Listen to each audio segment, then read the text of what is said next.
I'd like to call this meeting to order, meeting of the Iowa City Board of Adjustment for Wednesday, July 8th, 2026.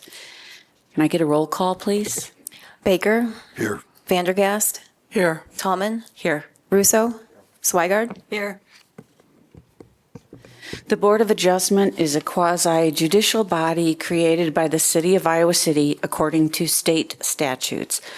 The board's purpose is to decide on applications for variances from the zoning ordinance, appeals of decisions of city officials, and applications for special exceptions requested under the zoning ordinance.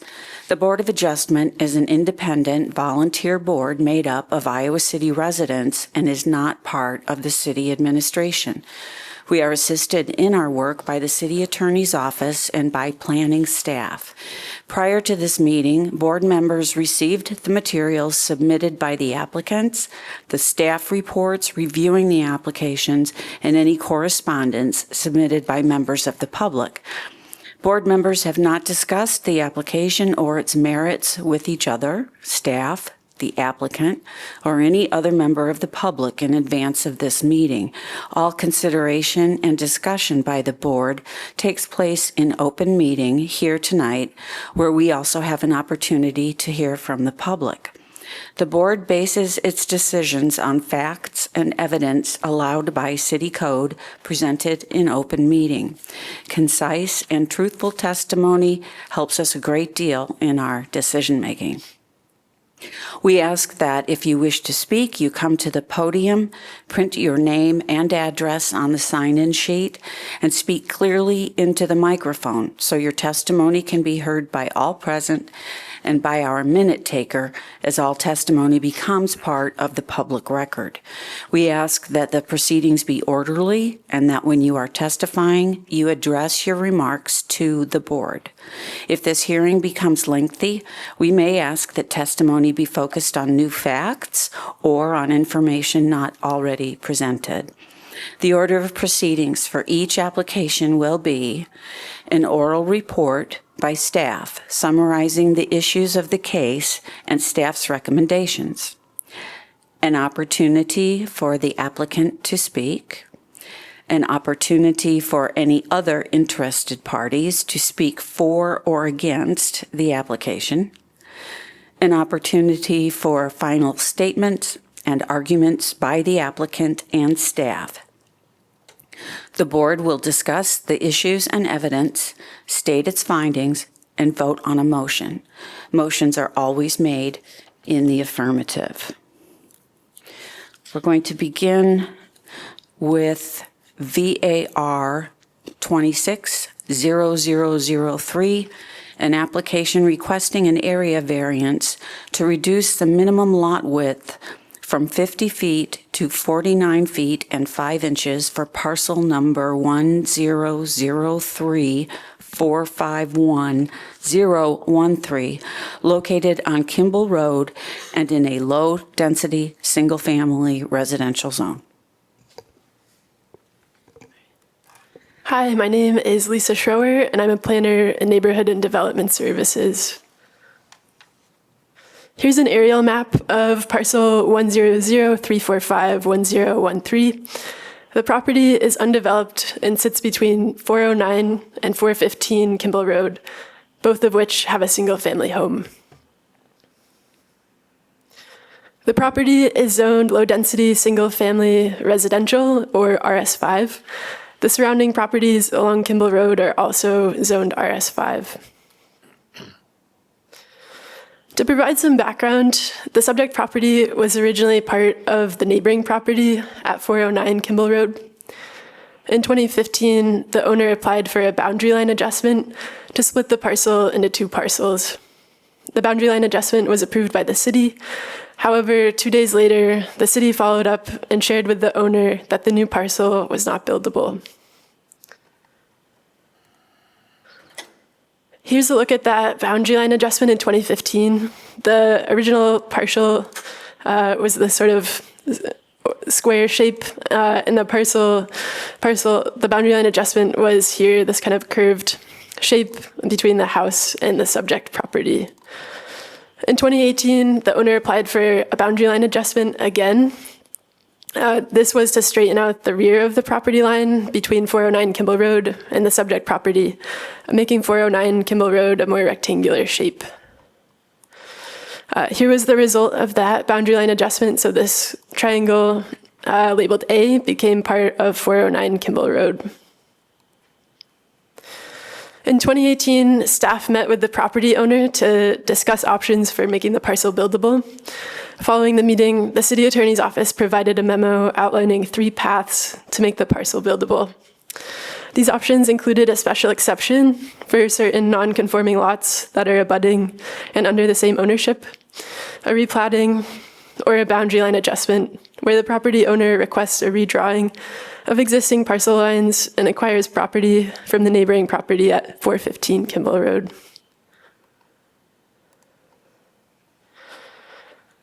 In 2018, the owner chose to apply for a special exception. However, the application was withdrawn following the sale of 409 Kimball Road. In 2023, the city amended its zoning code to improve housing choice, increase housing supply, and encourage affordability. And as part of these amendments, the city reduced the minimum required lot width from 60 feet to 50 feet, which made the subject property's lot width within inches of the zoning code requirement. Now in 2026, the applicant has applied for an area variance to reduce the minimum lot width requirement from 50 feet to 49 feet and 5 inches to create a buildable lot. As the parcel currently exists, the lot width, which is measured at the 15-foot setback line, is less than that minimum required 50 feet and not a buildable parcel. Here's a view of the parcel from the sidewalk on Kimball Road. 409 Kimball Road is to the left of this picture, and then 415 Kimball Road is to the right. The board is charged with approving with conditions, or denying the application based on the facts presented. To approve this dimensional variance, the board must find that it meets all applicable approval criteria, which would be our area variance approval criteria in section 14.4b.2b of the zoning code. The first criterion, the proposed variance will not be contrary to the public interest. Our staff findings, the requested variance would allow parcel number 100-345-1013 to become a buildable parcel. The future use must also meet all applicable requirements for the RS5 zone, and the proposed development will require a curb cut along Kimball Road, but it's not anticipated to alter traffic circulation or introduce new impacts on adjacent properties. No adverse effects on public facilities are anticipated. And the neighboring house at 409 Kimball Road appears to be set back 5 feet from the side lot line to the east and meets the setback requirements outlined in the zoning code. And staff finds that this criterion is met. The second criterion, owing to special conditions, a literal enforcement of the zoning code provision will result in practical difficulties to the property owner and making a beneficial use of the property allowed by Title 14. Staff findings, the subject property has an irregular shape.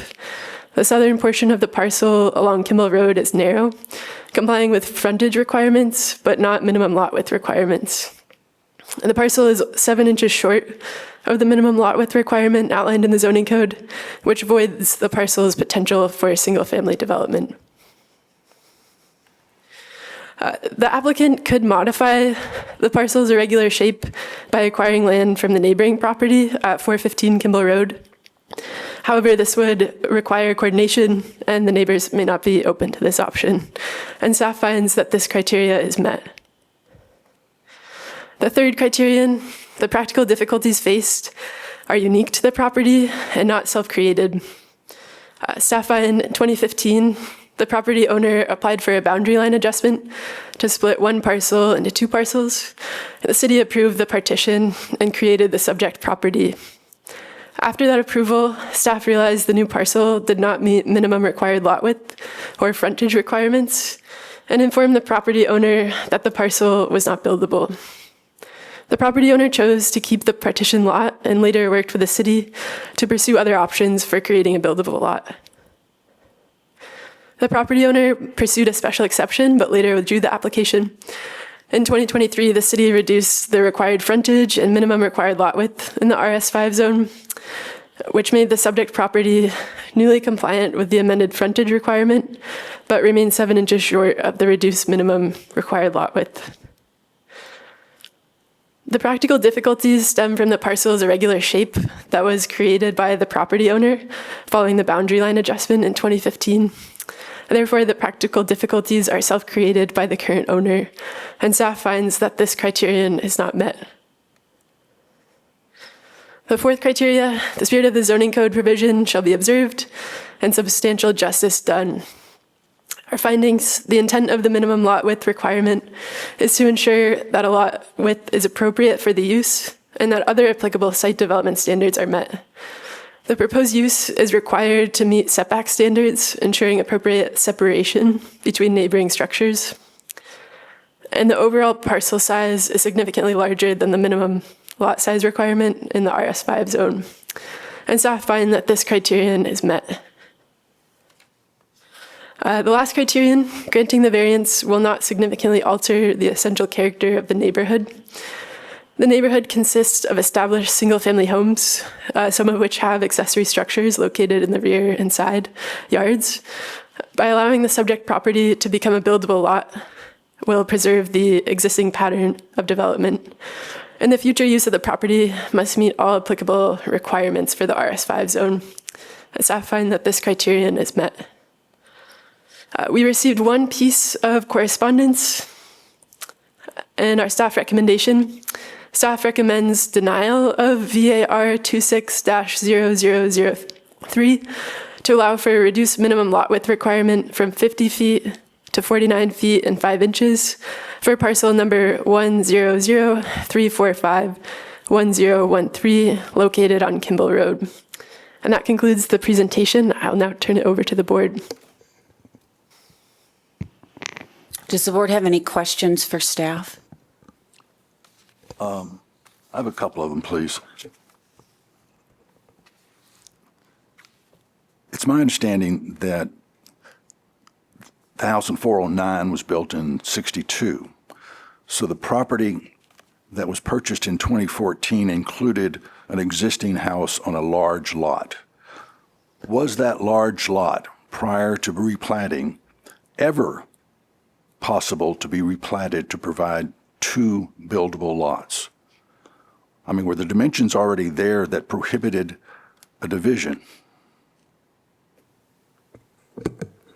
So you're saying the original parcel that Lisa presented early on in her staff report, could that be subdivided into 2 buildable lots? Right.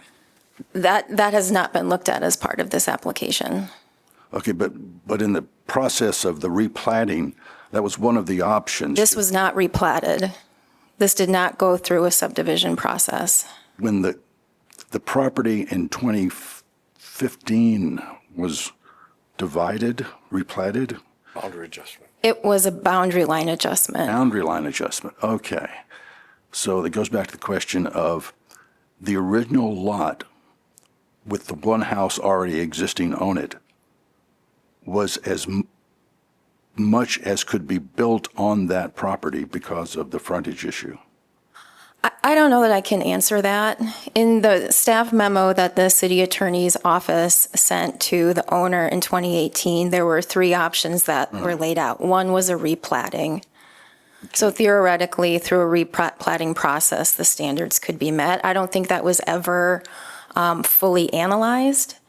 Okay, but as soon as the house at 409 was sold and separated, any sort of replatting was impossible because of the lack of space available for the frontage. The options that the city laid out in 2018 were when one owner owned 409 Kimball Road and the subject property. And that situation does not exist at this time. Yeah, and I'm trying to get to the whole idea, because this entire application depends on the question of self-created problem.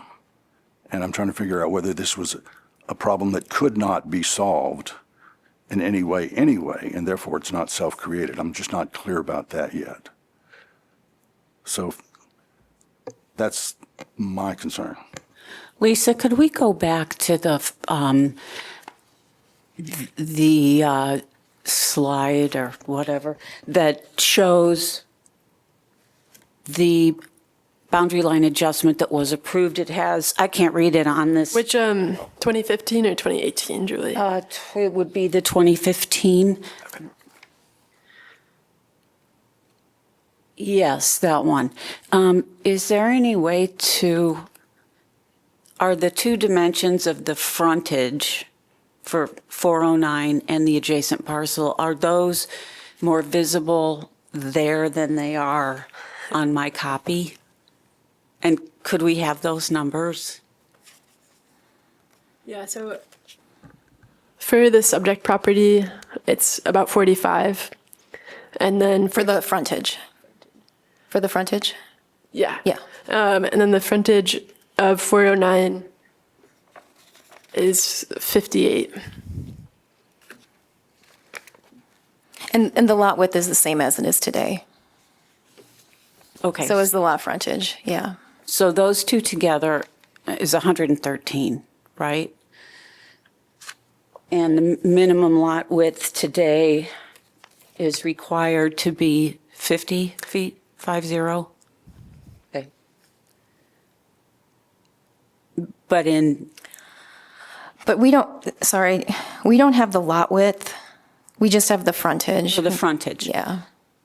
So I don't know what the lot width of both of those parcels is combined. Because we don't have the lot width for 409.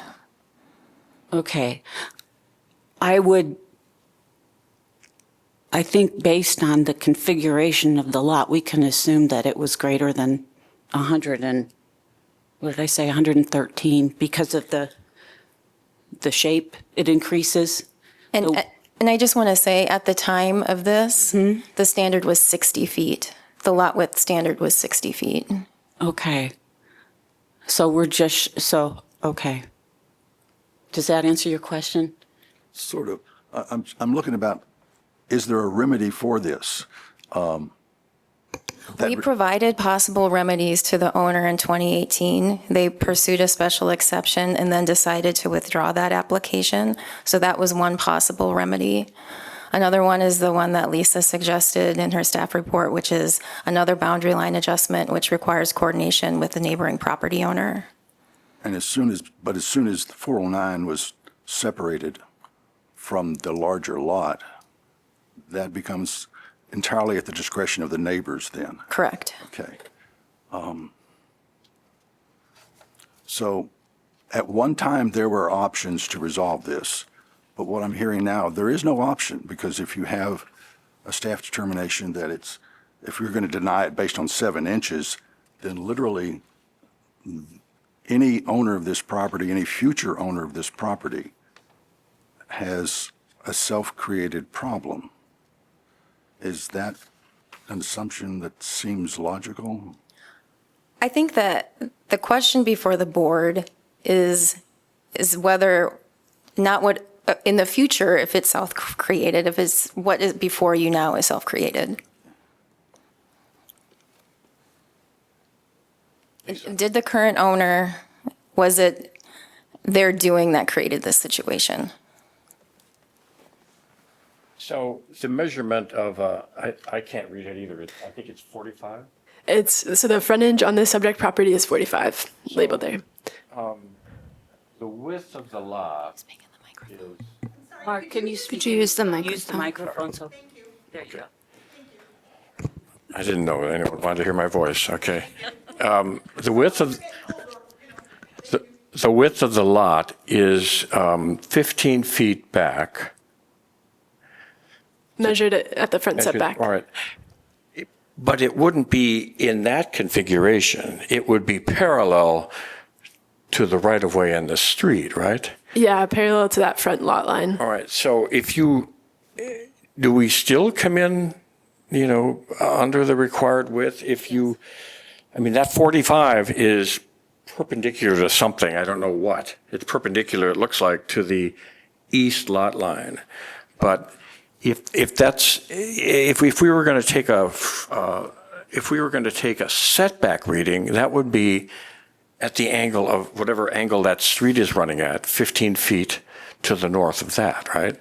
And that measurement is 49'7". Is that 5 correct? inches, yeah. It's 7 inches short of There's 50. nothing. Where's the evidence of that? There's nothing on this that indicates that at all. I mean, how did you? Who arrived at that? Yeah, it's in the application, there's a label on the site plan, which is included in the packet. So the other question is, since everything seems to hinge on whether or not it was self-created, it seems to me the other question is that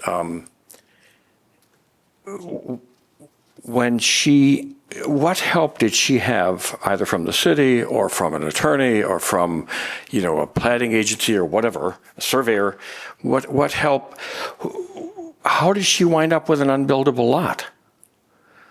And I guess this is the question, I think, because if the city was party to it, it sounds like if the city approved it and then said, oh, sorry, we made a mistake, this complicates the issue as far as I'm concerned.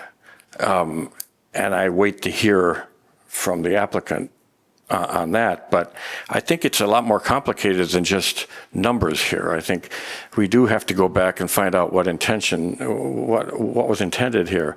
I just puzzled why the applicant would be content to let ride 2 days after the approval to let ride the decision that it wasn't buildable. I mean, I'd be shocked. So that's. Mark, would you like to see the plat that shows the setback at 49 feet 5? Well, yeah, I don't think there's enough information here. Can you, Lisa, can you go back to the site plan that was submitted where the 49 feet 5 inches is shown? Give us a minute to bring that up, Sure. okay?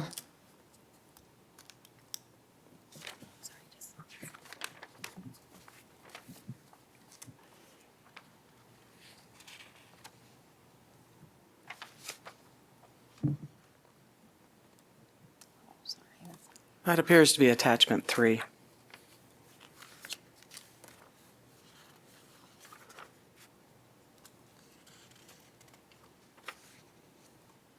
What is that for?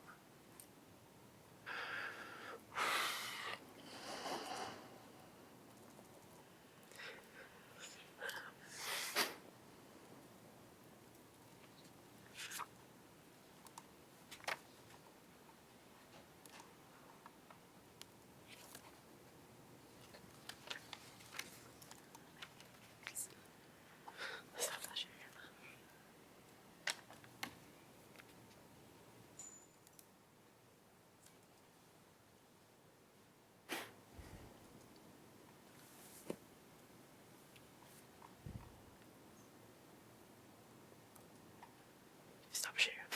Start the new one.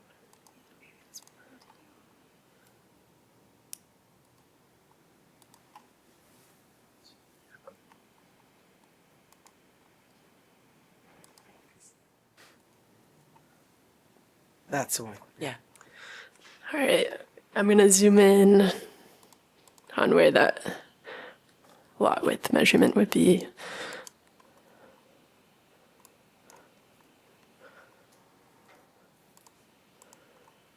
There we go. So it's this first parallel line is measured at the 15-foot setback. And let's see if I can zoom in some more, but this width here is 45 feet 5 inches. 49 feet 5 inches? Correct. Yes. Okay. And at 20 feet, it is 50 feet, almost 51 feet. Correct. Could you zoom out a little bit just so that I can see the street in this? But that measurement is parallel to the frontage, to the street itself.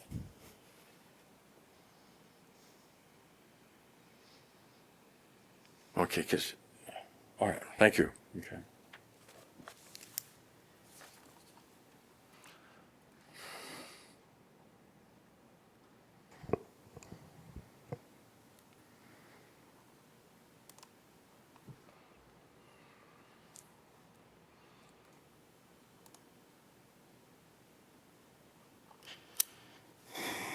So if I can ask, at what point did the city discover, was the city, so how did this process go about? Did she have a lawyer look at this? Did she have a survey done? She obviously was doing this in hopes to get a buildable lot, I would imagine, right? And so what was the process after that? Because that's, at that time, if it was a 60-foot requirement, and this is only 49, that's a pretty steep difference. How was that missed? What I'm trying to do is decide, we're trying to figure out what portion of this is her responsibility and if it was just accumulation of errors, I think. So I don't know if the owner had an attorney. She did get a survey done. This is a plat of survey that she had prepared and presented to the city, and the city did approve it. At the time, it didn't meet the lot frontage or the lot width standard at the time. My understanding is it was approved. Staff realized the error that occurred and notified the owner immediately once they realized they were, aware of the error, and told her that it was not buildable. Okay. And she proceeded to keep the lot anyway, so. Yes. And okay. All right, that's all I have right now. I have a question that's not related to the self-created issue. In the not contrary to public interest section, there's a statement says that the neighboring property at 409 Kimball Road has a retaining wall located approximately 12 feet from the western lot line of the parcel, which may pose maintenance challenges to 409 Kimball Road. Can you explain a little bit more why that statement is in the information? Yeah, so I think that was included to kind of provide all the information that you may need if you, were to apply conditions. I just wanted all that information to be there.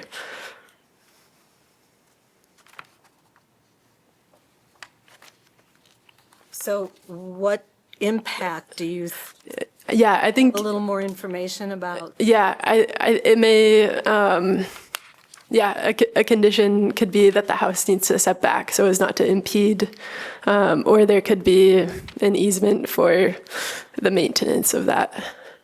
Yeah, and I guess I would also add to that, it was something that staff kind of discussed internally, but then kind of also realized that condition exists regardless.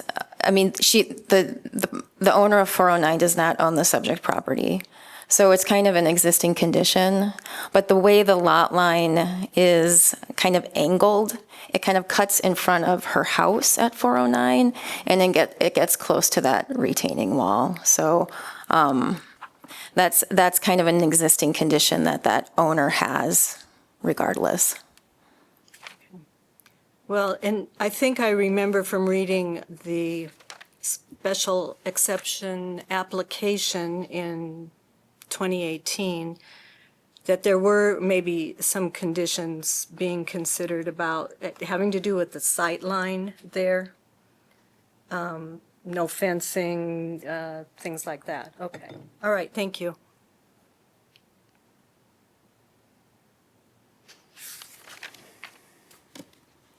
Any other questions from the board to staff?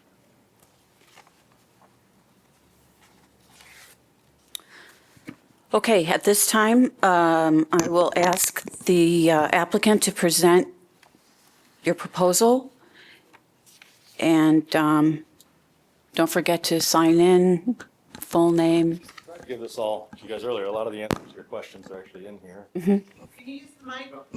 Sorry. Yes, use the microphone. I'm Michael Spear. I'm the applicant. Been a resident of Iowa City since 1989. Sorry, The could I-City you area. sign in, please? Yeah. Thank you. I'd like to give some documents as well.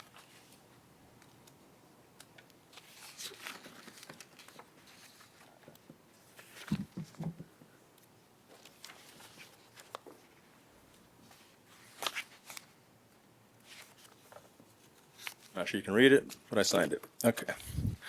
Would you guys be willing to look at some documents? I only found out staff was against this yesterday. I was told staff supported it on May 12th. And so that kind of changed I had to basically spend about 15 hours doing this, these documents. And I'd love to, it has a lot of the answers to what you're. You can give those to Lisa. And for the benefit of those in attendance who There's more copies here. don't have, well, I'm wondering if you can go through those Yeah. verbally so that they Sure. become part of the minutes and the folks who are assembled here can hear. Try not Thank to you. take too much time, but I've been a builder and a land developer since 1992. I developed country club estates in Iowa City, something I'm real proud of. Still the only neighborhood, I believe, that has a recreation center with a pool and tennis courts, and it's a really great neighborhood. I guess I say that because I do this for a living. I buy real estate. I analyze code.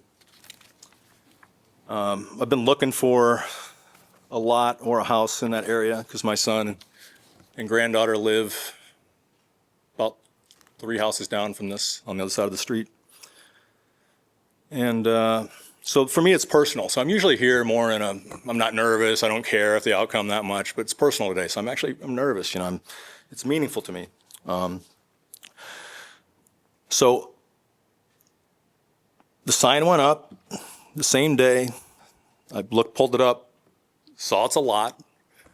Because you pull it up on the GIS, you can see it's a platted lot. So I'm sorry, what sign can you? the for sale sign on the yard. I'm not the owner. I bought it, or I close on it July 17th. It's a cash offer, subject to nothing, because of my analysis of the code shows it's a buildable lot in 2023. As soon as the code changed in 2023, it became buildable. I'm sorry to interrupt. Just wanted to make sure you understand before going into it that you will need to read that into the record in its entirety, if that's easier than summarizing it, Okay. since it is late and has been handed out to the board. Okay. I will read the whole thing then. It's pretty long. I'm a builder and land developer. I have worked with the property in this city's code for more than 30 years. I've built and designed more than 50 homes and multifamily projects in Iowa City. My work here includes developing the Country Club Estates neighborhood. In a real sense, I was born into this work. It's in my DNA. This spring, I saw this lot come up for sale. I did what I've always done, pulled it up on the city's property information viewer, read the zoning definitions myself because it mattered. Did not rely on my own reading, went to the building department and asked. Inspector pulled up the parcel on the city's own tools, told me the required front setback here would be the average of the neighbors, roughly 20 to 25 to 28 feet, at which this lot is well over 50 feet wide. Relying on that, I made a full price, all cash offer with no contingencies. Days later, my agent called. There was an issue. I then received an email from planning that seemed to assume I knew the seller and a history I had no part in. I did not. I had simply verified a legal lot of record, analyzed the code as I have my whole career, confirmed my reading with the building department, and bought it. Since then, I have asked in writing and in person more than once for one thing, where the code says lot width is fixed at the 15-foot line. I've never received that answer, not in writing, not in person. When I came in person to discuss it, it became clear that this matter carries a history between the city and the seller that predates me entirely, a human history, not a code question, brought to bear on a situation the 223 amendment had already solved. Read fresh, without this history, the code is clear. When I raised my position, staff proposed this variance as the simple path and told me in writing they'd support it. In 30 years, I've never seen a planning department put support in writing, watch no fact change, and then reverse. I received no call. I learned of the reversal only yesterday, reading the meeting agenda, and I was genuinely shocked. In the days since, I've spent some 12 hours assembling this packet to show you in the code's own words exactly what it says. I do not fight city staff. I may need to work with again. If I knew the staff, well, I have to read it. This is not a fight I wanted. I'm here because I believe this lot became buildable by right when the standard changed in 2023, because determination could rest on the code's words, not an interpretation no one can locate in the code. Administration interpretation and code's words do not support, cannot override those words. The words control. The Iowa courts have consistently affirmed it. Here's the record. The city told me in writing it would support this May 12th. We've looked at the standards you referenced below, and while they may be stated correctly, we disagree with interact and get applied to lots in the process of land development. That said, we think the best path forward for you is an application to the Board of Adjustment for consideration of a small variance to the standard of our customer self-portal. Staff would support this application to the board, and it takes about the same amount of time to accomplish as an appeal. And as your point of contact to get that kind of application started, if you still wish to request a formal zoning interpretation letter, we'll handle that through a zoning verification application on the same portal. So I'd like to stop just for 1 second. The key word there is gets applied in the process of land development. Right or wrong, this lot was established on that mistake those years before. It's a lot of record. This is not a subdivision. It's not a land development. How I determined the lot was buildable. I ran the analysis the way 3 decades on both sides of this work as developer and as a builder taught me. Read every definition, the fine print, the exceptions, the supplemental pages, never assume. I've been paid to consult on zoning and site selection in multiple states and cities. Reading code this way is the work. Is it a lot of record? Yes. An auditor's parcel on recorded plat of survey. Plat book 59, page 197. What happened to a lot that no longer meets current dimensions? The non-conforming situations article 14.4E treats such lots as record as buildable. And for width frontage deficiencies as if the lot were conforming. Nothing voids them. Dimensional standards for a detached single-family use, RS5. Lot frontage minimum 40 feet. This lot is 45. Lot area minimum, this lot is 12,935, more than double. Lot width, minimum 50 feet, measured at the front setback line. And I guess that's really where this comes down to, is 2 definitions of lot width and measured at the setback line. And if you read those definitions, they don't say 15 feet or zoning anywhere. So we'll get to that. All right. Where was I? What code actually says? Let's just assume that. The code anticipated a lot like this and lays out step by step what happens. Each step below is a controlling position, quoted verbatim, following determination the code compels under it. Following in order, they reach one result. Is it a lot of record? Yes. Who decides buildability of a lot of record? Placement of a principal building is a building official determination, not a subdivision or planning determination. This applicant held a legal lot and was not subdividing. The correct counter was the building department, which measured the required setback at 25 to 28 feet. How is a lot measured? Lot width, the length of the front setback line. Lot width is measured at the front setback line, not a fixed 15-foot line. The word zoning appears nowhere in this definition, nor minimum base or 15 feet. Where is that line? The measuring line is where the setback is specified for the building. Nowhere in these definitions, again, is zoning or zoning setback specified. Had the drafters meant the zoning table line, they would have said so. The line is the one at which the principal building is required to be placed by the code's provision, which is exactly how the definition is written. Where the code means the fixed table value, it says so. Table 2A lists 15 feet. These definitions do not. They point to what is specified, which the next step supplies.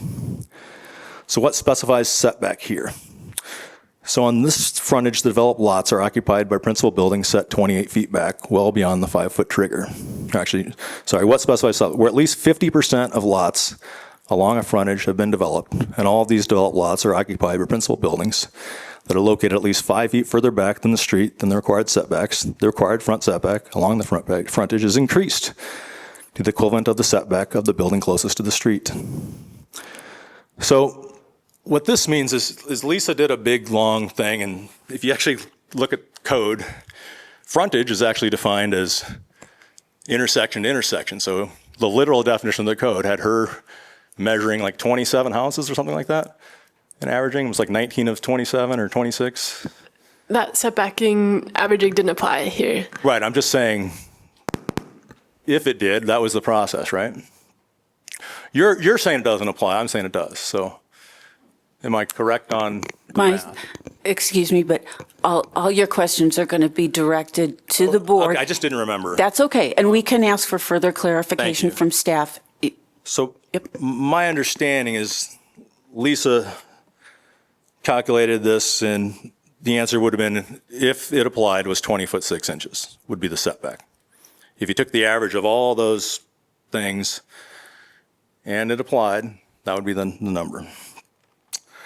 The building official told me 25 to 28 feet, because what actually happens in building is they didn't look at frontage as the entire street between the intersections. The building official just looked at the block. Hey, half a block that way, half a block this way. He measured that. That's when he came back with the 25 to 28 feet. Either way, both well beyond the 16 foot 9 feet setback, which would be required to meet the minimum, 50 feet. But the code's own rules construction resolve any doubt in the same direction. 14.1 BC, in case of any consistency between the text of this title and any heading, drawing, table, figure, or illustration, the text shall control. And so it's just kind of a weird situation. May I ask a question? What's that? I'm sorry. I'd like to ask a question. Yes, thank you. Sorry, I'm having to read this whole thing. This I wish I would have application was filed on May 25th, 2026 by Linda Annis, who was the owner at that time. Were you the owner at that time? No, I'm not the owner of the. I Are have you it. the owner now? No, I will be on July 17th. Okay. And I didn't create this problem. I didn't know about this problem. I just analyzed it like a built buyer of a lot would, and So the seller didn't inform you in advance that there was this not in the problem no. existed? There was no. Not I found in the out disclosures? when I found out when my real estate agent called me. Okay, for the sake of moving ahead, I would like us to wait to ask questions until after the applicant is Okay. finished. Thank you. So 1A, the definitions in full verbatim. Lot width, the length of the front setback line. On corner and double frontage lots, the lot width is measured along the shortest street. Setback front line, a line drawn parallel to the street as far back from the street as specified for the principal building, front setback. Building line, the front setback line is specified for principal buildings. So again, I've asked, where does it say 15 feet? To me, it's either 20 foot 6 or it's going to be the 25 or 28 feet. That's where the house is going to get built. In fact, I can tell you the house is going to get built at the average between the two neighbors. That's what's going to happen. The building official is going to come out. No, it doesn't matter what's on the site plan. You got the footings out there, you're getting them inspected. He's going to make it be, or he or she is going to make it be the average of the two neighbors. That's the practical application. I think we can turn the page. So the word zoning does not appear in these definitions. Neither does minimum base or 15 feet. Lot width is measured at the front setback line, and that line is placed as specified for the principal building, where the code means the fixed table or value, it would say so. It doesn't say that. That's why the applicant holding a legal lot of record went to the building department, or why I went to the building department. What specifies the front setback is the base table of 15 feet, unless setback averaging increases it. So most of the time, it's 15 feet. But Kimball Road is not it's a weird road. It was actually platted in the 1800s.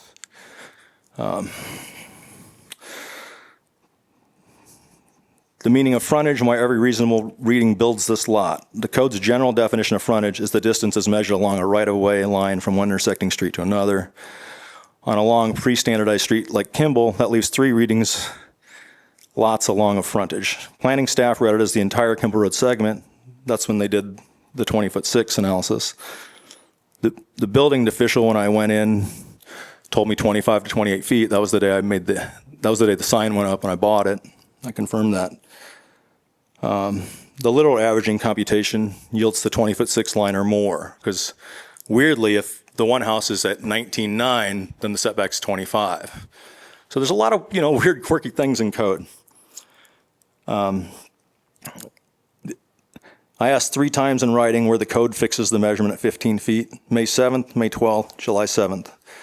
The May 12th and July 7th requests asked verbatim for the specific code section supporting a fixed 15-foot measurement line rather than the required front setback line as defined. No written interpretation citing any such code section was provided because the definition does not contain one. A 15-foot setback line assumes a standardized modern street, did not anticipate a corridor platted in the 1800s. The applicant asked 3 times precisely because the code and its definitions contain no support for that line, and none was ever produced because there's none to be found anywhere beyond this is how it's been done. Staff report, you can see the 15 feet, 49.5 to 49.7. The variations in the GIS, you know, it's not an actual survey, it's a GIS survey. So you can see the city planning, 20'6". That's what Lisa had done before being corrected. And then the city inspector who told me 25 to 28 feet. And again, it measured 28, but 3 feet might have been because of the skew of the property information viewer. The street itself is unusual. By documented history, Kimball Road's right-of-way derives from an 1866 county road easement, Otter's Road Book, in the 19th century original plat, never standardized to the modern template. The corridor is asymmetric, 9 to 10 feet from the travel to center line, the subject's at the 20 feet. Only the sidewalk, a 30-inch walk abutting on the south side. There's no sidewalk on the north side. Fixed 15-foot setback presumes a standardized street. This demonstratively is not. No home near the subject was built at it. Yeah, this is just, then the next thing is just the order of things. The plat of survey in 2015, city attorney's office letter to the owner outlines the 3 paths as discussed. The second plat was signed. So I think by people still working in the same department. So it was signed by the Neighborhood Development Services Director. So again, the mistake was made. The lot was created. And now, to me, it's buildable by right. Council 2023 reduced it to RS5, minimum lot width 60 to 50 by ordinance, adopted to improve housing choice, increase housing supply, and encourage affordability. May 12th, that's when I was told the best path forward for me is an application to the Board of Adjustment. Staff would support that. In reliance of that written guidance, the applicant abandoned the appeal path, extended his purchase contract, and filed this application. 6/29, the owners of 415 talked to the city. 7/1, their opposition letters filed. 7/2, staff recommends denial. No new fact, measurement, or code provision appears in the record between May 12th and July 2nd. The parcel, both plats, 2018 attorney letter, lots full history already known, and authored by the officials copied on the May 12th email. 7/7, the assigned planner, after meeting, imputing the average setback at 20'6", writes, I just spoke to my supervisor about the setback and wanted to clarify. I was interpreting the code section on the setback averaging incorrectly. Apologize for giving you the wrong information. Provision is thus one that the city-owned assigned planner read one way, then another, within the same case, evidence of the very ambiguity the Iowa law resolves in favor of free use of property. Staff support reports 1, 2, 4, and 5 are met. Sole contested criterion is 3. 2025 law, such variance from the terms of ordinance with respect to area dimension or other numerical limitations, or owing to special conditions, a little enforcement of provisions of the ordinance will result in practical difficulties. Area dimension or other numerical limitations subject to variance is included, but not limited to requirements for minimum lot size, setbacks, yard width, height, bulk. Iowa City adopted its conforming 5 criteria on February 3rd. The state's intent, relief from small dimensional shortfalls and otherwise buildable lots, and the city's own 2023 housing supply intent both point the same direction here. A vacant residential lot 7 inches short of a line where no houses may lawfully be built, returned to productive use. Criterion 3, the facts. Every boundary act that shaped this parcel was performed by licensed surveyors and approved in writing at the director level. Per the staff report, staff identified the width issue only after the city's 2015 approval. 2018 adjustment reduced the final shape was requested by the buyer 409 Kimball, not the seller. The owner now then pursued the exact pathway the city attorney suggested, fee waived, closed only because common ownership ended, a timing technicality, not merits decision. The current 7-inch shortfall exists relative to a standard council adopted in 2023. No act of any owner in 2015 could have aimed at or avoided a line drawn 8 years later. Special condition is older than everyone in the room. The street geometry that makes fixed 15-foot line unworkable here was created in 1866 road easement and 1873 plat, not by an owner, applicant, or living person. The lot's wedge shape interacts with the 160-year-old corridor. The interaction is practical difficulty. No one self-created it. The present applicant purchaser verified building before offering. A career builder, developer whose Iowa City work includes developing the Country Club Estates neighborhood. He read the code definitions himself, and rather than rely on his own reading, asked the building department, where an inspector measured the required setback, city's own tools, 25, 28 feet, a line which this lot is more than 52 feet wide, and only then did I offer. Literal application of the 15-foot line is impractical on the street, and code says so itself. The measuring line staff proposes serves a street standard that does not exist here. Corridor was laid out again in 1866 road easement over a century before the RS Fair table was written. Read literally, the averaging provision would make the lot's buildability depend on homes between distant intersections, houses far from the subject, or a pre-standardized corridor. The difficulty staff and the applicant experienced firsthand in a joint review on July 7th.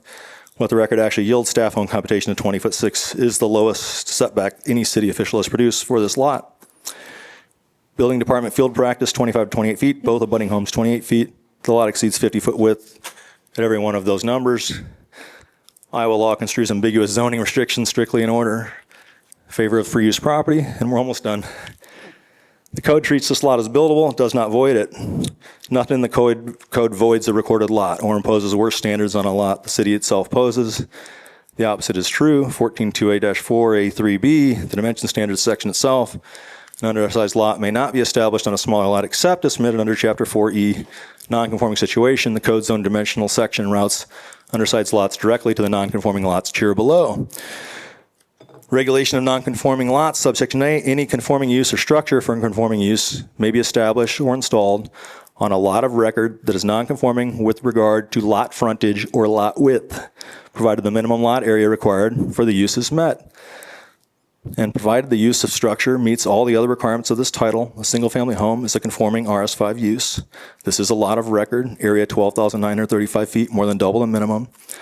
This provision contemplates building on exactly this kind of width deficient lot of record. Subsection C adds that a single-family use and accessory structure may be established on any lot of record, notwithstanding failure to meet the minimum lot area requirement. Here the lot area is not even deficient. The code has no punitive category for an undersized lot. Substandard is defined to mean buildable. 14.9a1 defines substandard lot as verbatim. C definition of non-conforming lot. The two terms are one and the same. The full definition reads non-conforming lot, a lot of record that was established in conformance. The minimum lot area width and frontage requirement of this title, but was subsequently due to a change in zone requirements, this title is no longer conformance with one of these requirements. Non-conforming lot is governed by whatever the label applies by its plain terms to any lot of record that is non-conforming with regard to lot width.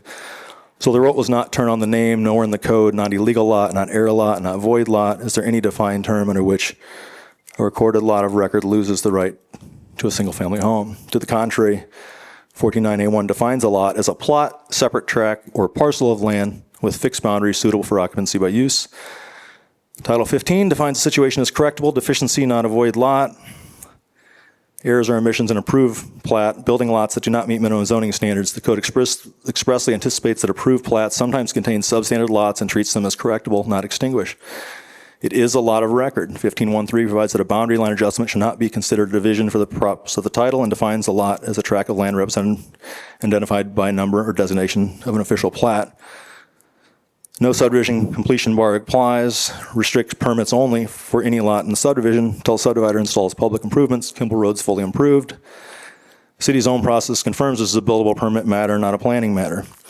18.1.2b provides that the site plan review is not required for the development of one single-family dwelling in any zoning district. A single-family home in this lot bypasses planning site plan review entirely and proceeds to a building permit consistent with the code's definition, which placed the front setback line as specified for the principal building in the building official's hands. The request, grant variance 260003, staff agrees criteria 1, 2, 4, and 5 are met, and staff put its support for this application in writing. For any fact changed on this record, the practical difficulty, 7 inches at a line where no principal building may lawfully stand, is unique to the property and was not created by the applicant. In the alternative, the board may find that under the code zone definitions, the front setback line for this lot lies at or beyond 20'6", where the lot exceeds the 50-foot minimum width, consistent with 14.4e-7a. And I apologize for that. No, thank you very much. I appreciate you reading. If I knew I had to read it, it would have been much, much shorter. I'm so sorry. That's okay. No, we appreciate it. Are there any questions from the board to the applicant? I just want to make sure I understand something, statement you made very early, that when you started the process of buying this property, you were working under the assumption, and you were at least led to believe by the current owner, that it was a buildable lot. It was just listed for sale. And so I did that on my own. I went and verified on my own it was buildable. And in my experience, it absolutely is a buildable lot. Did you ask the current owner anything about the prior history? I've never talked to the owner. Usually when I buy real estate, you just talk to the other realtor, Okay. So I've never met the owner, never talked to the owner. Okay, so this is part of my confusion here, because we have an application from the owner. Mr. Spears, not the owner, Right. and the self-created issue relates back to the applicant, not to Mr. Spear. And that's why I find this very problematic. Because it seems clear to me that the self-created problem was not created by Mr. Spear. And I don't know how to resolve that with the application in front of us. Right, because he's not the owner. That's what I mean. Yeah. Yeah. He's technically not the applicant, yeah. Nor is the applicant. Yeah. Well, But I will be in July 17th. I'm buying the lot. I made Mr. the Spear- offer subject to nothing, did you apply for a building permit? No, I was going, that's why I was kind of going there to find out when it was buildable. I've tried to go kind of get the determination from building, but every time I go to building, they send me some from planning. Yeah, okay. All right, thank you. I have one more question. you. In our packet, there was information supplied by you before the information you gave us tonight. Yeah.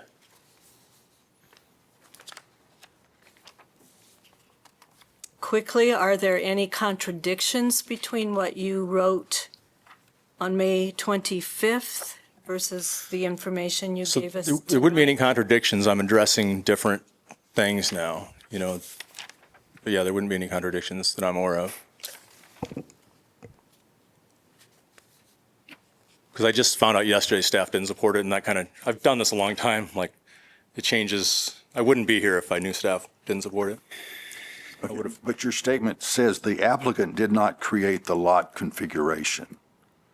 So, yeah, it's because there was a lot of weird things that went on. Like a lot of times it was neighbors applying or other people doing it. So it's a very weird one. But I for sure didn't create it. I didn't even know about it. I just saw it was a lot of record, did my analysis like I always do, and made an offer like I do every day. I do this for a living.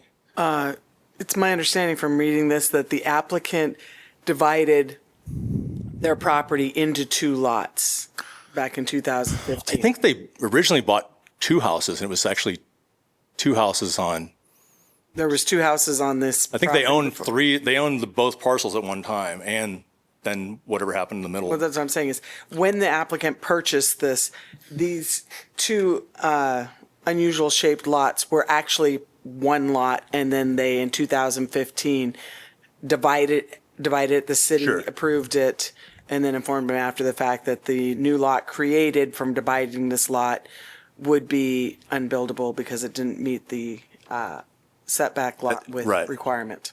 And So then that 2000 was self-created by the applicant. Am I correct in understanding that?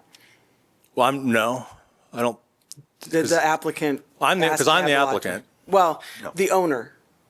The name of the applicant on here is. I would Linda assume Anna. you guys would know that more than I would. Based on my experience of what you said, that's correct. I think that's right. But I found everything I know is from staff about this process. Okay, but I want to make sure we both agree on this thing. You are not the applicant. No, I am the applicant. Yeah. We have you listed here as the contact on this application. And we have a And different- the applicant and property owner is Linda Annis. No, I applied as me and put her down as the owner. That's how I filled it out in the portal. So Mr. Spears submitted the application, he filled out the forms and prepared the information. The applicant is the owner, though, and that's why the staff report says the owner and applicant is Linda Annis. She has to agree to the area variance that it was applied for. To give you another example, we have lots of applications that are actually submitted by civil engineers. They are not the applicant. The applicant is the owner of the property.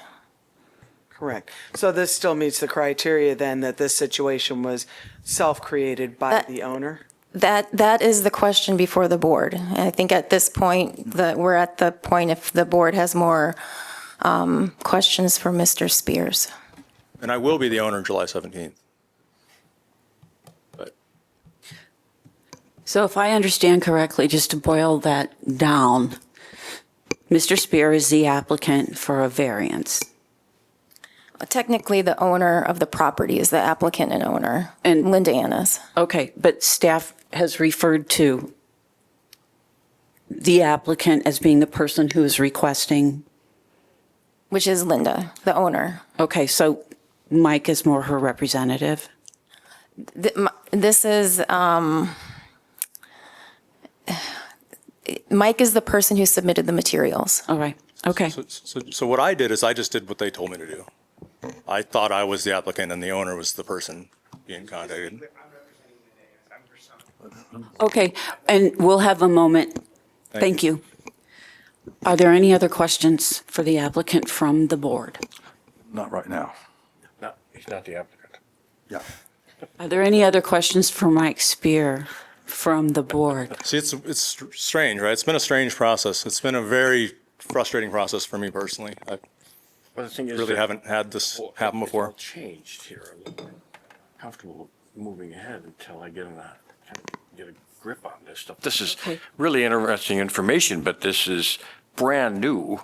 And I'm a little stymied right now because, I was waiting for Mrs. Annis or whatever her name is Sure. to come forward, and then you showed up in a baseball cap. I don't know. I just trying to buy a lot and I build a gotcha. house on it. I got you. Okay. I made a cash offer subject to nothing after my review of, I view it as a buildable lot and the building department would grant me a building permit. And we just want to, we want to make sure that we consider everything in all of this. And my problem is, again, that there's a lot of information here that I can't review right now. Sure. And so it's going to be hard for me to make a decision based, without studying this. Okay. All right. Hold that thought because we'll get to that in the findings of fact. No more questions for Mr. Spear? Not right now. Thank you. Okay. And I apologize to everyone in attendance. No, thank you. I've done a lot of city councils. I haven't done too many board of adjustments. Okay. Thank you.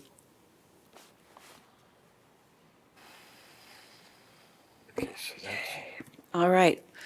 Time for public comment. Before that, I think if the applicant's representative is here, we should allow them to speak Okay. before moving to public comment. Okay, thank you. Okay, and remember to sign in, name, address, and speak into the microphone, please.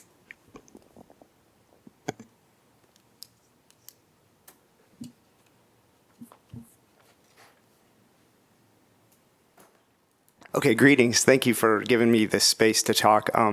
My name's Andrew Annis. I'm Linda's son. She couldn't be here because she moved to Kansas and she has a lot of health challenges. She actually broke her C4 vertebrae. It was really intense, but it's hard for her to travel, so she sent me to kind of represent her. She is the applicant, but the way that this all worked, to explain what happened, my mom lives in Kansas. She said, you know what, I think we should just sell the lot. So she contacted our awesome realtor, Tammy, and Tammy said, this is great. So she listed the lot. She actually called into the office of Ms. Russett, and Cynthia Marks said, go ahead, list the lot. It's great. And so there was no subterfuge or anything like that. That's how it got listed, is that a representative from Iowa City neighborhood said, go ahead and yeah, it looks good, list it. So it was not listed at that time. And I think it was a communication gap because I think what happened was when it went up, then somebody called one of the neighbors when the sign, Tammy did the right thing, posted the sign saying it's for sale. That person then said, oh, that's unbuildable. You can't. They try to say you can't sell that, which is not true. You can definitely sell an unbuildable lot. But there's been a lot of behind the scenes stuff that we can't really get into, where different people who were once on some of these boards have done some sort of maneuvers that are very troubling, but I won't go into those because I want to stay focused. So I do have one question I would love for the board to direct to Ms. Russett. And am I correct in hearing today that we heard the board say that they do not recommend passing this variance? Is that true? That we've heard from staff not recommend. Would you repeat that, because we're going to go through some more public comment, and then we have the opportunity to ask staff if they have any other additional comments. And so may I have, what is your question? My question is, I would like to know what changed when in 2018, I have a document here, staff recommends approval of EXC 18-0008 to make the lot between 409 and 415 Kimball buildable. This is prior to the change in the law. Yeah. This is prior to that. Okay. So I would like for somebody to ask what changed, that now they're saying it's not a recommend, when the only thing that changed is actually the variance. It's easier to build in Iowa City now. I think I can answer that, actually. What changed was you could apply for a special exception under these circumstances if both lots were owned by the same person. So the application was made prior to the sale of 409 Kimball, at which point the two lots were no longer owned by the same person, so that mechanism simply was not available. Okay. Okay? Another question that I would like to be raised later, Okay. however it comes up, is why a person that did not own this property called into the assessor's office and had it devalued from a value of $45,000 down to $15,000. Why would somebody do that? And how was that able to happen? I'd love some answers. Okay, we'll see what we can do about that, because I'm not sure we're qualified to answer that question, or if the assessor could answer that question. That's outside of the scope of what the board is able to address tonight. They're just here to address the criteria that were presented for the application. Okay. That could be table directed to the city at a different time. I will do that. Thank you. Okay. Okay. So basically, from the standpoint of my mom, she originally bought this lot and had the intention of subdividing it so she could put a little cottage that when I come back and forth. At that time, I lived in California.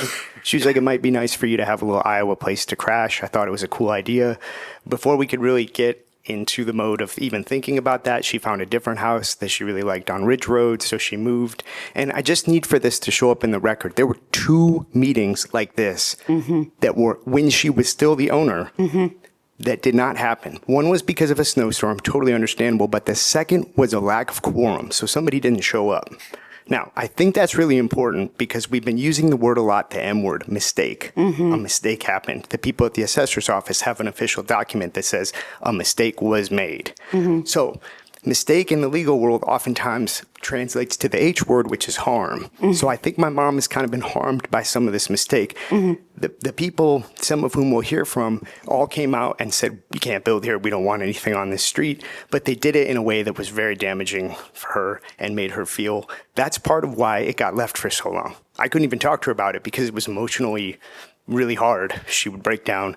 So I just want to make sure that everybody understands that in a lot of ways, the activities that she took, she was trying to do the right thing. Missing 2 consecutive meetings where this could have been clarified, another instance of, to me, kind of harm being done to her as a property owner in Iowa City.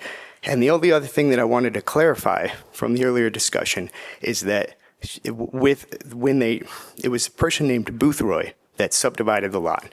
I've never heard of this thing that they contacted her 2 days later. I don't know if there's any proof of that, like if a letter went out, but in all the stuff that I have, including this document that says this is why we think it's buildable, which I think should be included in all of the notes and data that are presented, because a person in that exact same position at a different time did think that this would be a great and buildable lot. The only other statement that I want to make is that we're going to hear from a lot of people, but the city definitely benefits from having properties. Kimball Road is a very interesting and unique property. I would challenge that the map makes it look like that's straight. One of the things we looked into, as you know, Kimball is not ever really straight. It's a road from, long time ago. So the idea that that little piece of land is straight and that they can get a really solid parallel. I kind of take issue with that because if you drive down Kimball, you see that it's very windy and all the lots are very, distinctly constructed. It was not, it looks nothing like the modern lots that are like that are just cut really clear and easy. So that's what I wanted to point out. Are there any other questions clarifying about how things transpired that led to this? Does that conclude your, are you ready for the board to ask questions then? Okay. Board, any questions for Mr. Annis?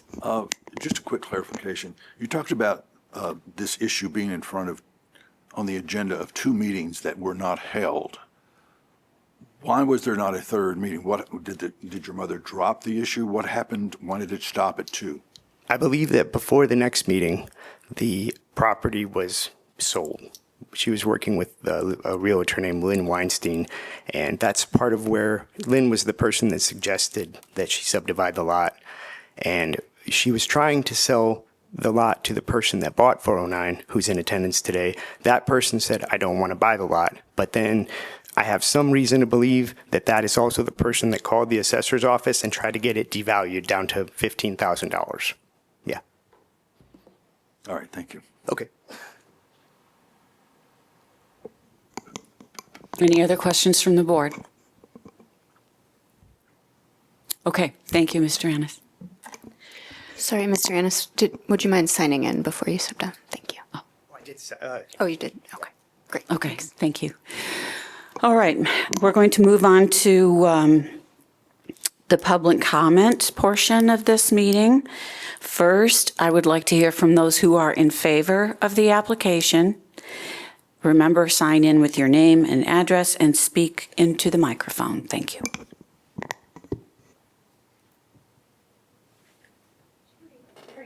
In favor. This is for people in favor. Okay, yes, people in favor of the application, please.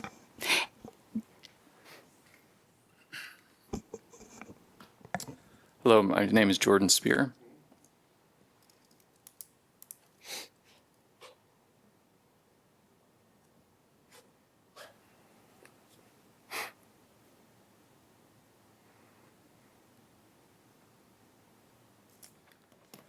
I'm the son of Mike there. Pull it closer, Coincidence. Sorry. There you I have a couple questions, if I can start there. So the city was open to making this buildable in 2018. And I understand that that would have been with a single owner, but it still would have been 2 lots, correct? So I am curious as to why their position has changed on why it couldn't be made buildable now. It would have still been 2 lots, and again, what happened is that requirement that both lots be owned by the same person, that changed. Okay.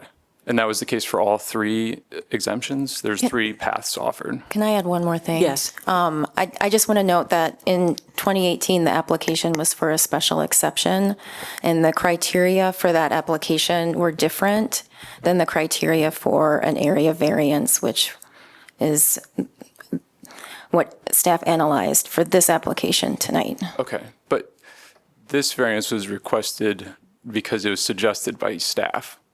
So if that wasn't the best path, I'm curious as to why that was suggested. You're talking about 2018 again? No, sorry. Okay. No, about this variance request. Okay. I believe that, I mean, can I speak for staff? It seems like it was the only option available, that there wasn't an avenue for approving it administratively. There wasn't an avenue for approving it by a special exception. So what is left, the only avenue that's left in the form of, I hate to use the word appeal because that means something else specifically, but the only avenue left is the variance process. Okay. Well, I think we were considering an appeal and then we're told to request variance. So I guess I'm not sure on the different procedures there, but. Sure. It is, I understand it's confusing. It's the nuances of zoning and the language of zoning, which is sometimes described as a language of art. That's all I can tell you. I'll get into the weeds. Okay, but I guess the point I'm really getting at is that it was going to house another, home in 2018. The city was on board with that. I don't really see the distinction here. Get to the next question. So on self-creation, I kind of have the same questions. It sounds like some of you share as far as when this property changes hands in a little over a week, that criteria no longer applies, correct? Because the current owner is the one who's arguably self-created. So if we did this process again in, say, 2 weeks, all the criteria would be met. I'm not sure I understand. Can you repeat that? So if the argument of self-creation applies to the current owner, when the property changes hands in about 8 days, you can't say that the problem was created by the owner then at that point. I think I need feedback from our attorney. Could you repeat the question? Yes. So my understanding is the criteria that's not currently met is self-creation, which applies to the current owner. Yes. When the property changes hands in about 8 days, will that criteria no longer apply? The application would need to be resubmitted with the applicant being the owner of the property. Right now, it's not possible for it to be anybody but the current owner. But theoretically, in a couple of weeks, that would be the outcome.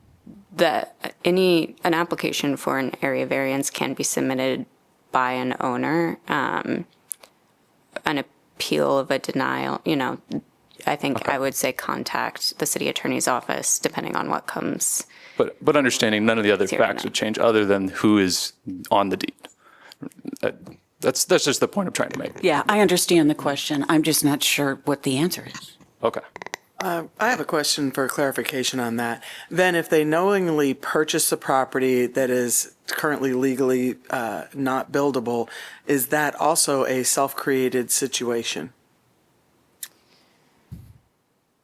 I think that the intent tonight when this was discussed is to kind of limit the hypotheticals of what would happen down the road and just consider this application and what is at hand with this current applicant as much Sure as it's seems like possible a to limit waste that. everybody's time. Okay, that's fine. Okay. So, we believe the lot is currently buildable without variance. So we essentially just dispute where that front setback line is drawn. Practically speaking, that would be beyond 20 feet where the lot is well over 50 feet wide. The zoning says the minimum setback is 15 feet, but no house on Kimball Road within a good stretch of the proposed property is that close to the street. So that's kind of the dispute there. Okay. I'm not sure I have any other questions. I guess it would be very helpful to know if this current application would interfere with a future application. But Yeah. May I have your name again? yeah, Jordan Spear. Jordan. Are there any questions from the board to Jordan? Okay, thank you, Jordan. Thank you. Anyone else who wants to speak in favor of the application?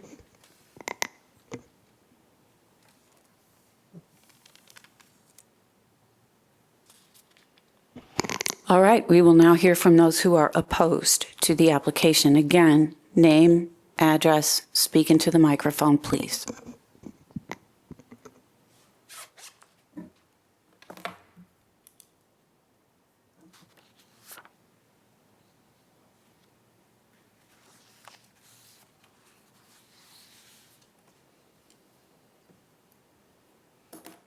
Okay, good evening. Thank you for letting me. Won't take as long as the other ones that you had up here before. My name's Jerry Vonnie, and I live at 401 Kimball Road here in Iowa City with my wife Cameron. I'm here tonight to speak about the application requesting an area variance to reduce the minimum lot from 50 feet to 49 feet 5 inches for parcel number 10034510013. Said parcel is located on Kimball Road between 409 Kimball Road and 415 Kimball Road. All properties are zoned low-density, single-family RS5, as you all know. In order for an area variance to be granted, the request must meet, in order for an area variance to be granted, the request must meet all criteria. I would like to comment on criteria number 3. Criteria number 3 states, the practical difficulties faced are unique to the property at issue and not self-created. Key words, not self-created.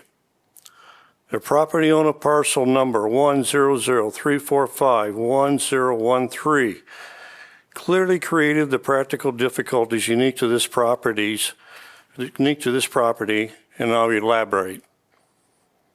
On 3 separate occasions, the property owner asked to purchase land from our abutting property along the east and north boundary property line. Each request to purchase land from us occurred before the property owner applied for the single lot to be split into 2 lots. The property owner knew beforehand that the split lot, parcel number 103451013, did not and would not meet the current requirements as a buildable lot. Therefore, the applicant requesting an area variable to reduce the minimum lot from 50 feet to 49.5 inches for parcel number 10034511013 should be denied. That's all I have to say. Thank you. Questions? Okay.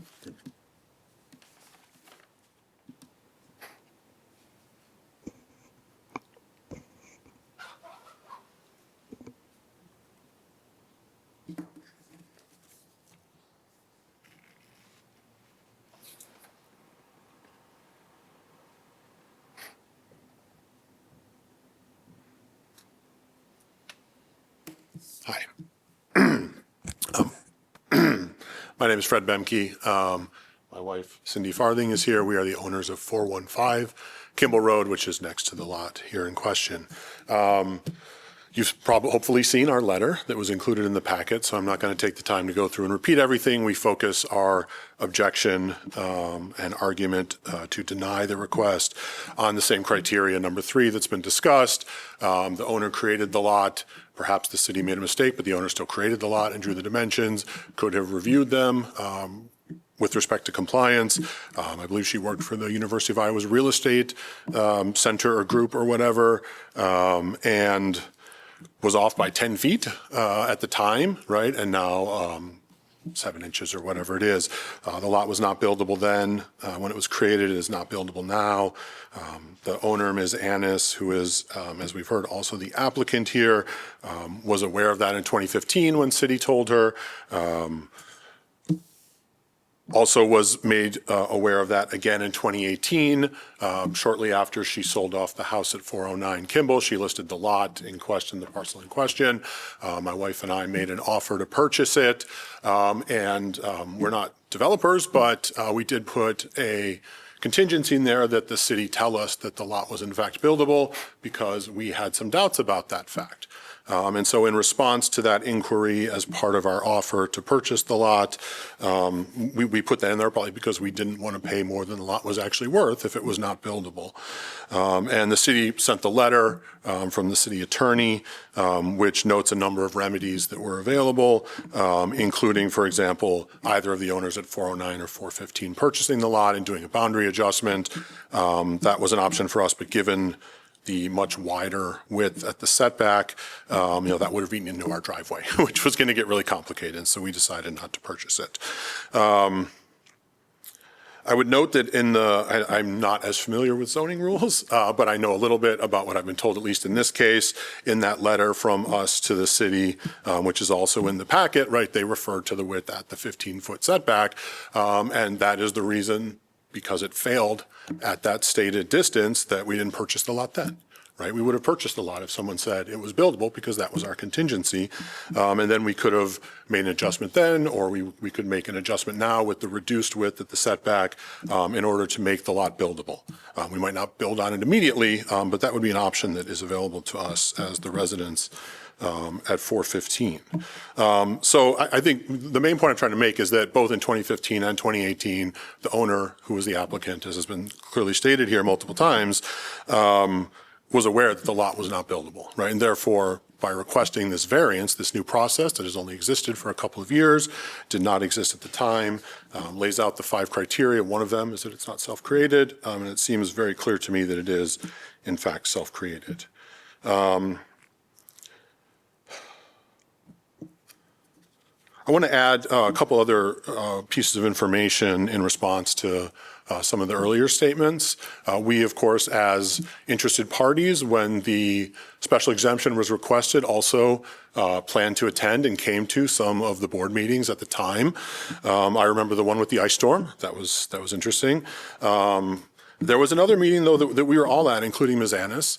I believe that was the March 13th, 2019 meeting. And at the time, she requested, additional time, a delay in order to come back. And then by the time that next meeting came around, the lot at 409 had closed and she was no longer eligible to apply for the special exemption. So in addition to being aware of the shortcomings of the lot, there have been multiple opportunities to remedy them in other ways. For example, originally restoring it to the property at 409 to sell off, as one, I don't know the correct term, as one, potentially, selling it to us at the time. We've made another offer. Obviously, our offer does not have precedence because it is not the current offer that Mr. Spear has, but we are willing to purchase it and potentially do a boundary adjustment that would make the lot buildable in the future. I think that's everything that I want to say. Thank you for your time. Thank you. Any questions for this person? I want to make sure I heard you correctly. You were at one time interested in purchasing the property if it was buildable? The price that the offer was based on was reflective of the fact that Ms. Annis at the time told us that it was a buildable lot. And then we wanted confirmation from the city that that was the case.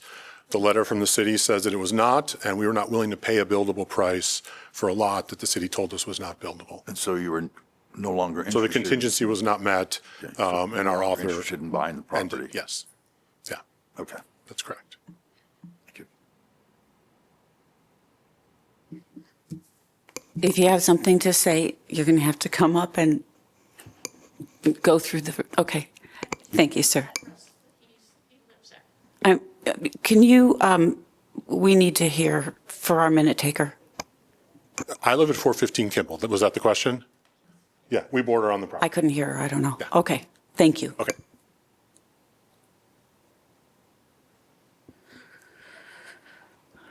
Anyone else here to speak in opposition of the application?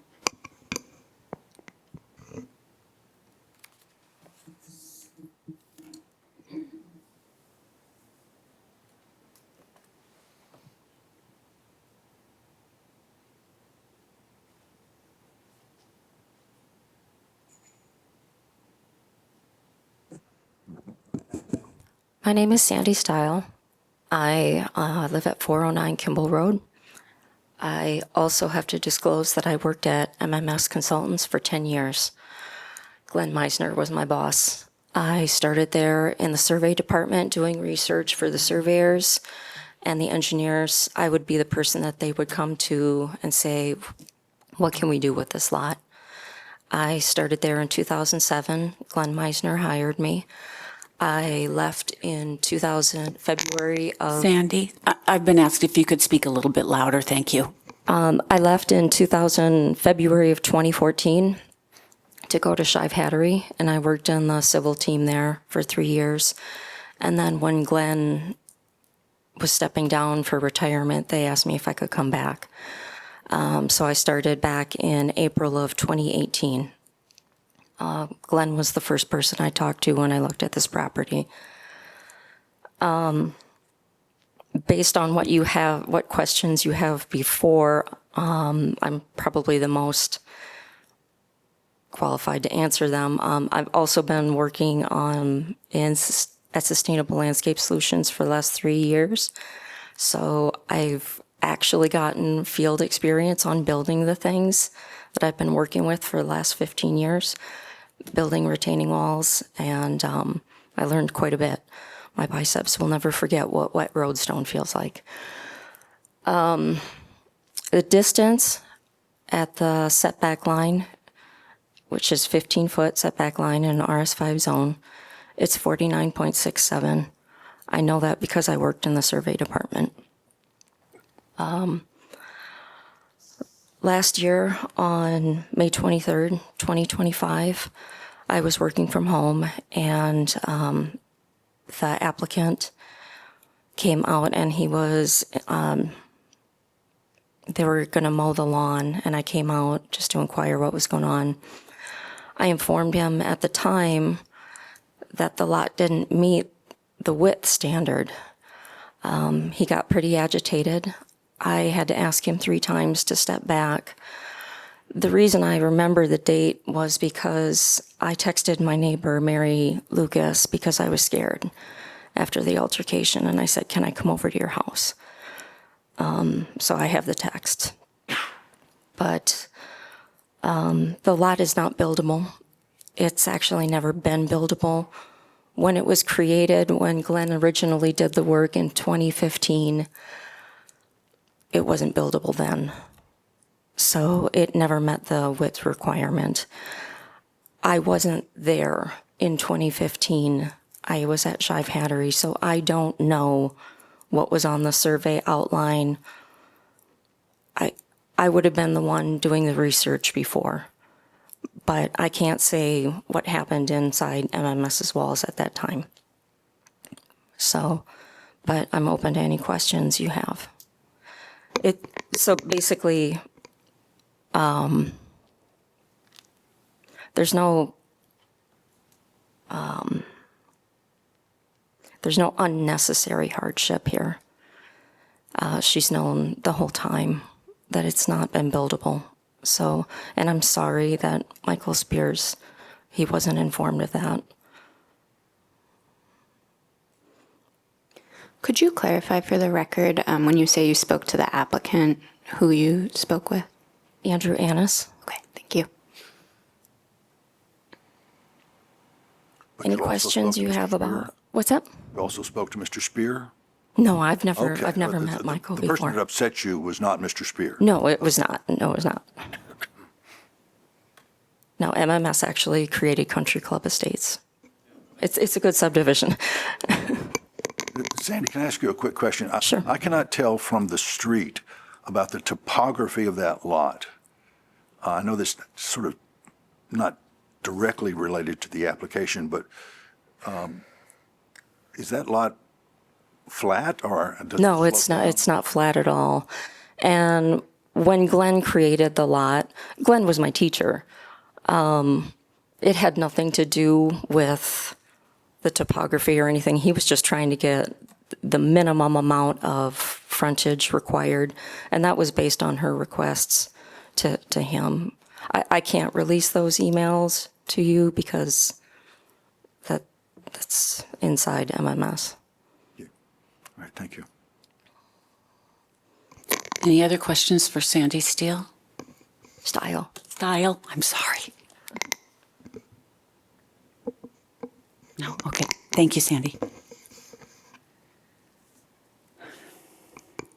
Hi.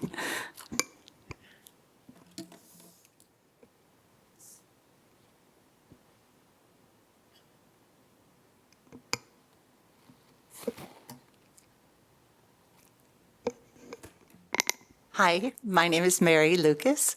I am Sandy's neighbor across the street. I'm lucky enough to live near Jerry and Cam and Fred and Cindy and Sandy and some of the other folks here. Because Mr. Baker brought up the question of topography, I wasn't gonna approach tonight with that issue, but I will share it. I have a concern as the across the street and sort of slightly lower than, because Kimball Road is a hill, and because then my property is below where the property where I'm below Sandy's house, I'm lower than, I would be lower than a house that would be built on this particular lot. I have a concern that because of the hill, and because there would have to be significant disruption of the hill by digging, and then there would have to be retaining walls. I've had previous experience in other parts of Iowa City with disruption of topography and subsequent runoff impacting other properties on the street, specifically on Juniper Drive. So I do have a concern that a house built into that significant, I don't know how high it is, but it's high, it's a high elevation over the street. I do have a concern on my behalf that any disruption of that hill would destabilize the hill, and that I would carry some kind of an impact. My house already, I have flying buttresses already in my basement that push against the wall, the basement wall, to mitigate the effects of erosion. And I've been there for over 25 years, and I can show you how much erosion there has been, because that rainwater comes down and then basically goes through and or under my house and into the ravine. So I do have concerns about that. And I am so sorry that people don't always get what they want. I'm sure Mr. Spears would be a great neighbor, but that is a significant concern. Thank you. Okay, thank you. Thank you. Okay. Anyone else?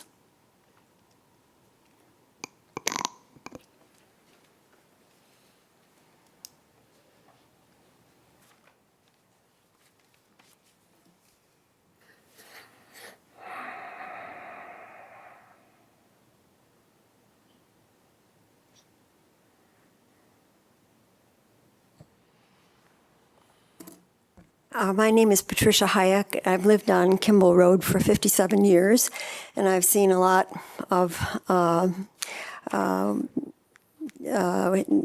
activity in the neighborhood. I want to speak in agreement with the previous 4 or 5 speakers. I think that Kimball Road is, because it was laid out when the city really wasn't even in the city. It's a narrow road with houses on both sides. I think property owners have been very mindful to develop it and take care of it. I think of it as kind of a fragile area, really. It's not laid out like a subdivision where everything's just perfect and uniform. So it requires even more care, in my opinion, as to how you go about this. And I hope that before you make a decision, that you would personally look at it. And I think you'll see what we mean about protecting this area. Thank you. Thank you. Any questions for? Okay, thank you.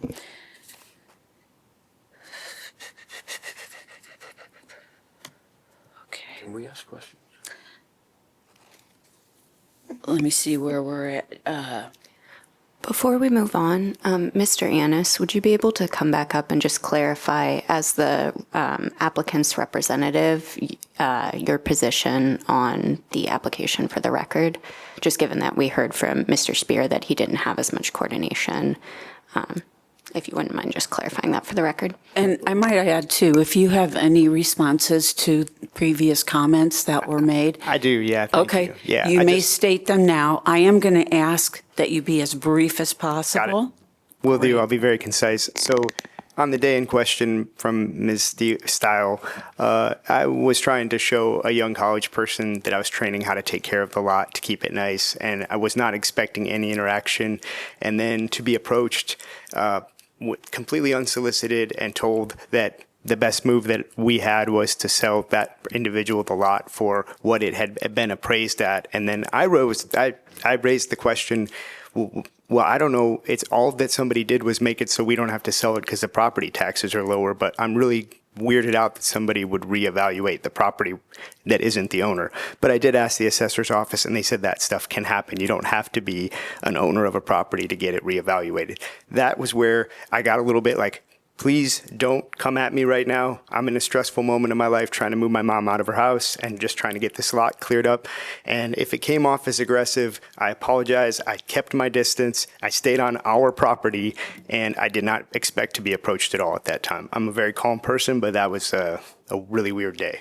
So that was just to clarify what happened on that incident since it came up. And then the other question was regarding the application.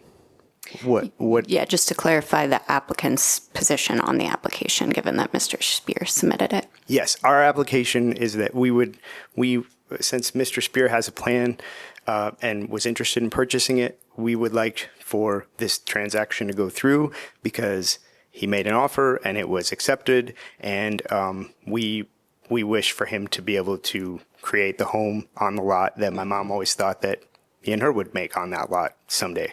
So that's kind of our position, is that if Mr. Spear is approved, the deal goes through, and we are happy for him to be able to have a really nice lot in a cool street that my mom really enjoyed living on. Is that clarified? Yes. Okay, thank you. Okay. I have a question Hold for on, you, please. sir. Did you ever, in the process of making a purchase agreement with Mr. Spear, disclose that you had been previously informed that the lot was not buildable?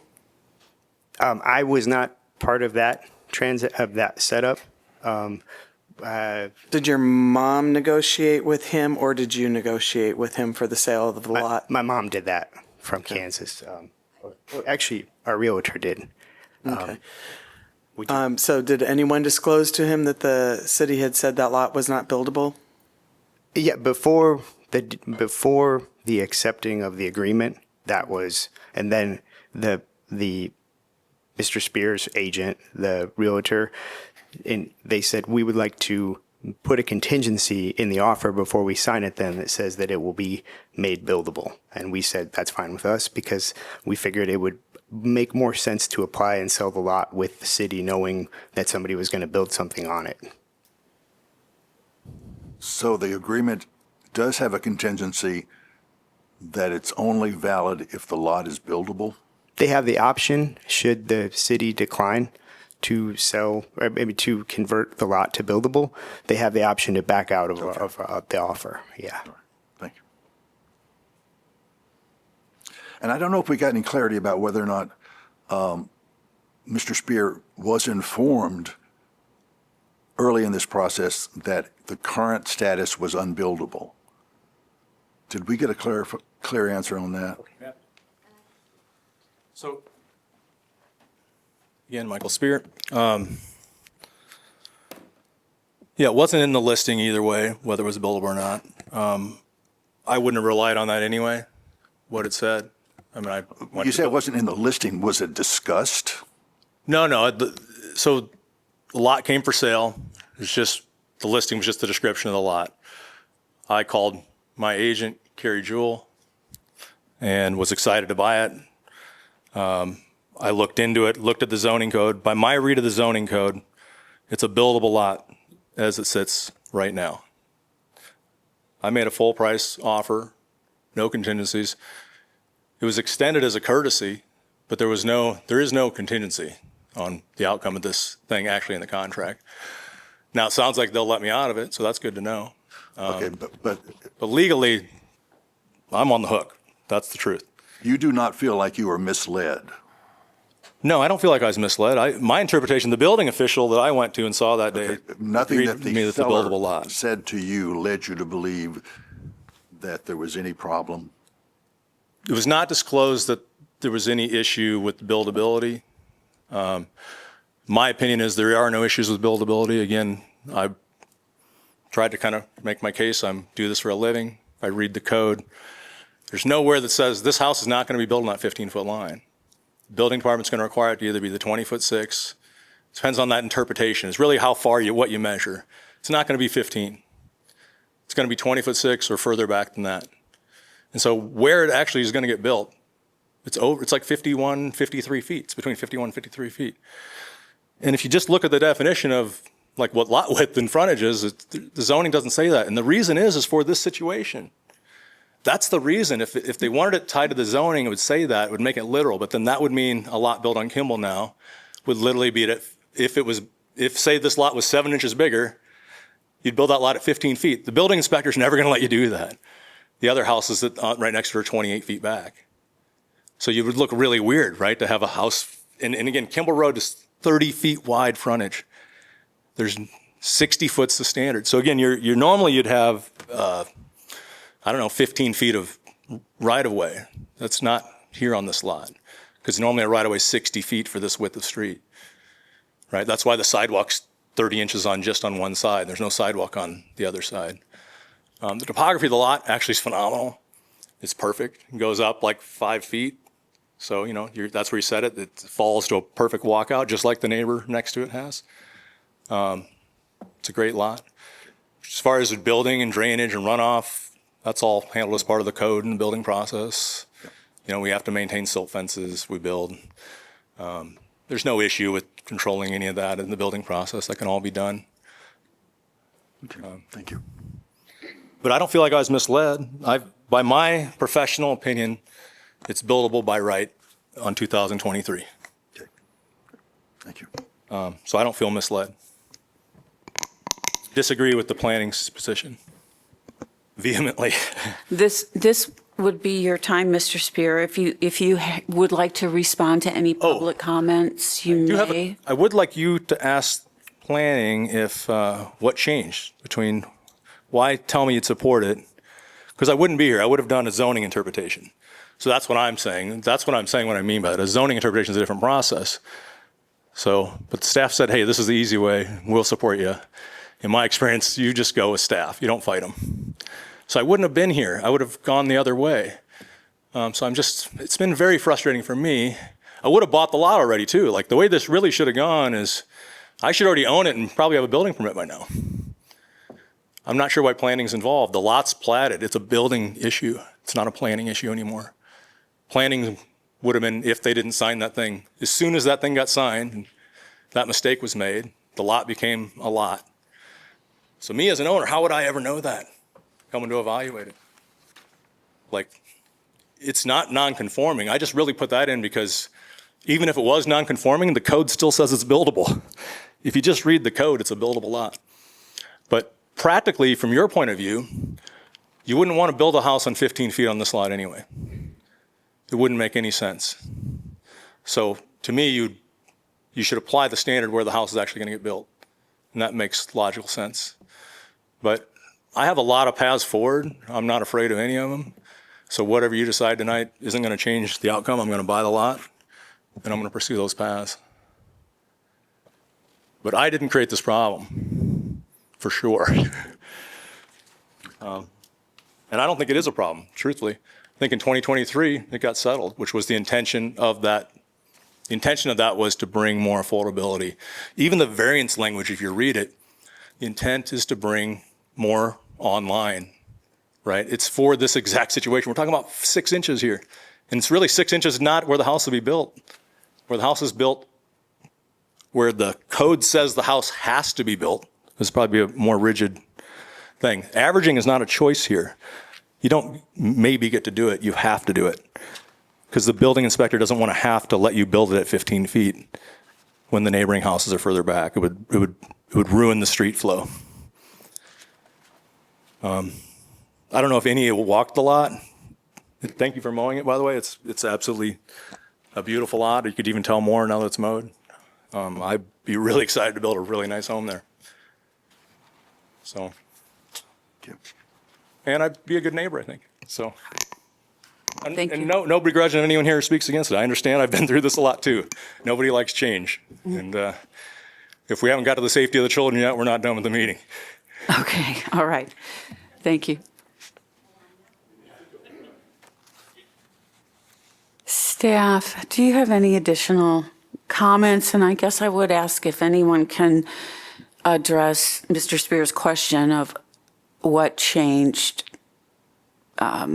Evidently, there was, well, you heard him, so thank you. Yeah, so I think what changed is, we didn't have the application until we received it, and once we reviewed it and reviewed the criteria, we didn't feel like we could recommend approval of it. So that's why the staff recommendation is what it is. Can I address that?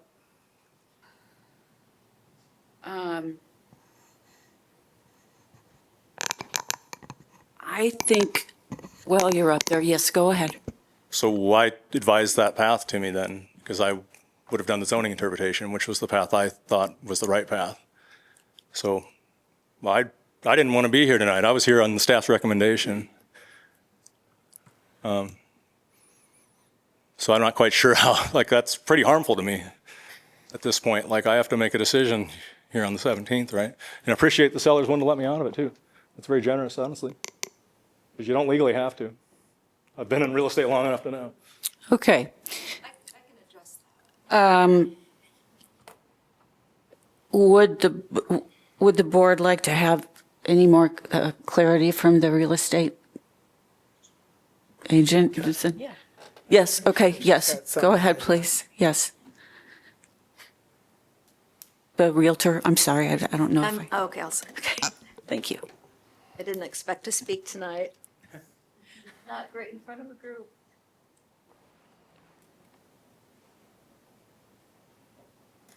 Okay, so my name is Tammy Kramer. I'm with the Blank & McCune Real Estate Company.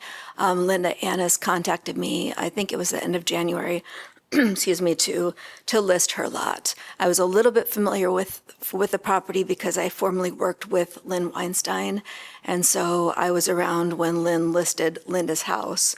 But I don't remember anything back then about the lot because I was an assistant, so I wasn't really involved in any kind of that information. But this year, when Linda Annis contacted me to list the lot, we had a discussion, and I didn't realize it was not a buildable lot, but the first thing that I did that I would always do is confirm on my own that it is in fact buildable. So the very first thing that I did was emailed the city, and I gave the address, and I got a pretty quick response from somebody that said X, Y, and Z, and it fits this and this criteria and this setback, and yes, it's a buildable lot. And I was sent a plat map. I think it was the first plat map before the extra kind of line was shifted.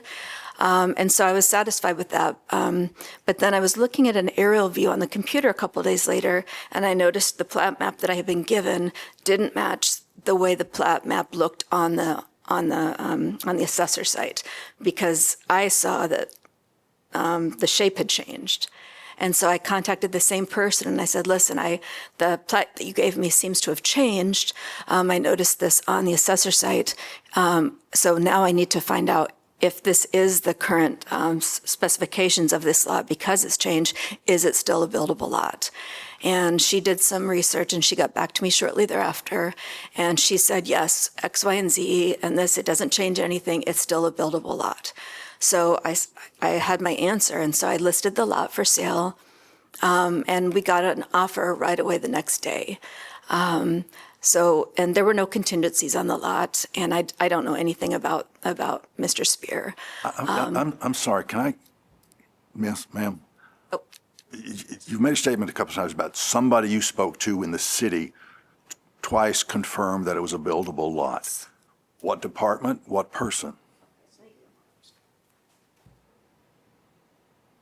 Yeah, and I have the text, I have the emails here with me too. I believe her name is Cynthia Marks. Okay, names come up.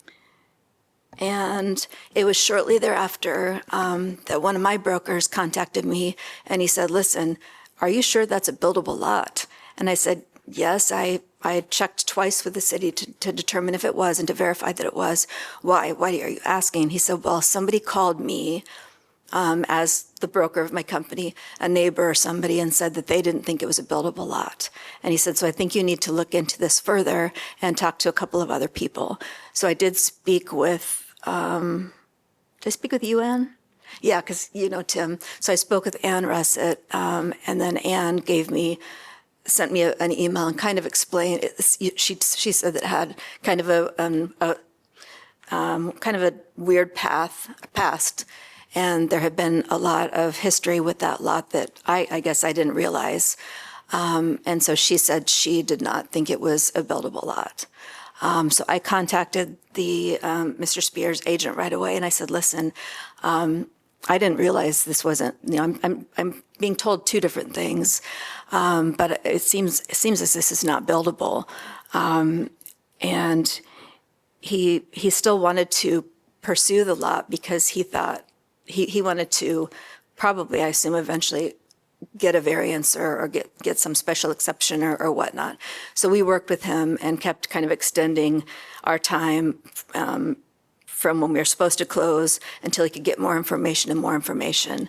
The reason why we would let him out, which I guess you didn't know until today, if he did want to get out of the contract, we as Blank & McCune would let him get out of the contract because we and I marketed it as a buildable lot. My verbiage said, build your dream house, and this is a great lot. So that's how it was advertised. And if that turned out not to be the case, then we would not hold him to purchase the lot, and we would definitely allow him out of the contract. Thank you. Thank you. Thank you.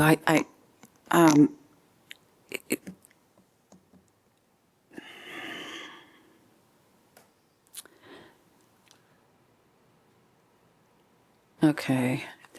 I'm sorry, I have to follow this template, and right now it's pretty marked up, so I kind of lost my place. Are there any issues on which the board wishes to have more clarity? Any final questions from the board for the staff or the applicant? I have a question for staff. And probably this would be legal. As Mr. Spears said, you've used the measurement for the minimum setback. Is that in the city code and not the actual setback of the planned development, the planned house or structure? So when through a subdivision, typically lots are created through a subdivision process. And when we get a subdivision plat that lays out the lots, the plat has to show what the lot frontage is. That's the frontage at the property line. And it has to show what the lot width is, and that's measured at whatever the minimum setback is of that base zone. In this case, the base zone setback, minimum setback is 15 feet. So when we're talking about creating a buildable lot, that is where you measure the lot width, is at that minimum base setback. So that's standard across the city for all lots of this zoning designation? Okay. I have a follow-up question, Ann. You said when a subdivision is platted, you have to show this was not a subdivision plat. Right. This was a boundary line adjustment. Mm-hmm. Does that make any difference? No, it doesn't, because I think after this parcel was created through the boundary line adjustment process, it became clear to staff that it didn't meet the frontage, which is measured at the property line, and it also didn't meet the lot width, which was measured at the 15-foot setback. Does the zoning ordinance have anything to say about creating an unbuildable lot? Is it allowed by our zoning ordinance or our subdivision regulations to create an unbuildable lot? Typically, that would be called an outlot. So you do see on subdivision plats, outlots created which are not buildable in some cases if it was for a conservation easement or something like that. Sure. But isn't a conservation easement or a area that's marked off for postal deliveries, I understand that those would not be buildable because they would be identified on the subdivision as part of a required component. In the process of creating an auditor's parcel, doing a boundary line adjustment, I think that's different. Maybe this is a question for legal, because again, it's not a subdivision, it's a boundary line adjustment. And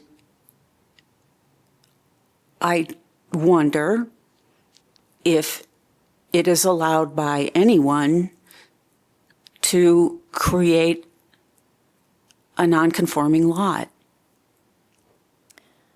It's not. Yeah, this our understanding is that this was not a legal lot creation. There wasn't a mechanism under the code that allowed the creation of the lot in the way it was created. So then the creation of the problem is it self-created by the property owner, or is it created by an error of the city? That's the question before the board.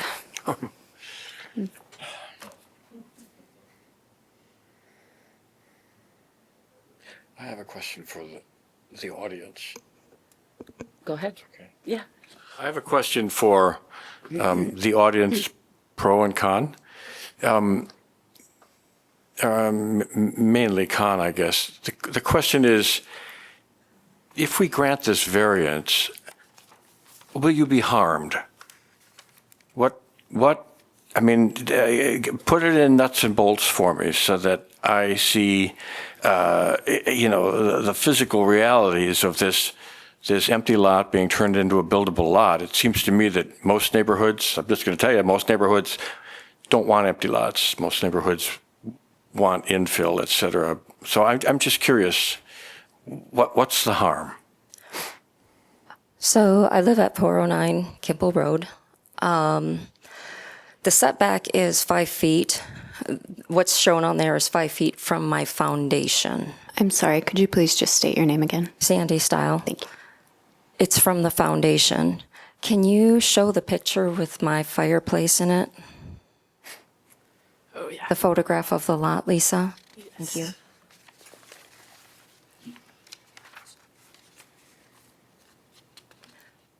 Do you see the limestone fireplace? Mm-hmm.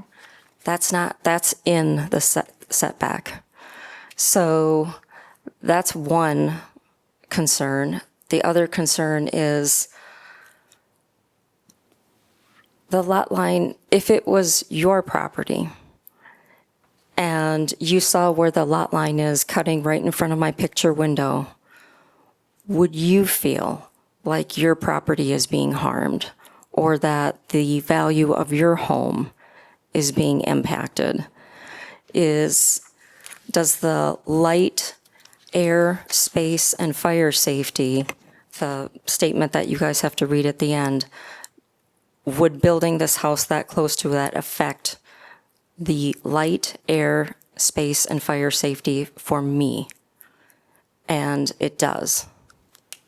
And it also, going back to what I've learned about surcharge and retaining walls in the last couple years, I'm really concerned about the surcharge on my basement wall. That's something I've learned about by putting pressure on the ground next to it. It starts pushing on my wall, underneath my fireplace and on that side. So yes, it does negatively affect me. I have a question for you. Mm-hmm. Is there any contingency that we could set on an approval that would reduce the harm or impact to you and your home, such as requiring a larger setback for this home so that it's not so close to yours? Really, if I was to go back and tell Glenn, I would look at him and be like, what were you thinking doing a lot line like that? The angle of the lot line is messed up. And I know why he did it. If this was 20 feet away from my house, okay. I'm still concerned about my retaining walls and trying to fix them because I can't build them the way they are now, because the new code, the new city code, says that I can't build anything obstructing within the right-of-way. So I'm going to have to tier them when they do fail. But yes, this will negatively impact my privacy space, my property value, the light that comes in my east windows. The entire back of my house is all windows. I didn't put it that way, but I am a single female, so being on display is not something I'm really excited about. And you were aware that the property line cut in front of your house when you purchased it? I was aware, and that's a really great question. I was also aware the second I went out there and came back to the office and talked to Glenn and said, what's going on? And he said, it's not wide enough. So I wasn't concerned.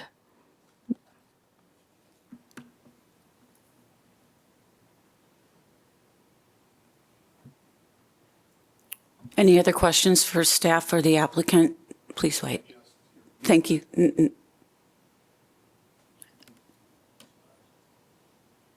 Okay. I did just want to note one thing on the self-creation component that you asked. Our understanding from the case law is that if a decision isn't legal from the outset, there aren't the same claims for reliance that there would be if there is ambiguity in the law. And because here the approval of the boundary line adjustment was not legal, there isn't the same claim for reliance on the part of the applicant that there would be if the law was ambiguous. And when it comes to kind of that criteria, the relevance of that criterion in the question before the board, it's just to consider it when it comes to the request for this variance from the shape of the lot. So does, the self-creation issue, there's a lot of information, but it's about that, the creation of the lot shape as it is, and whether a variance from the building code, is appropriate here.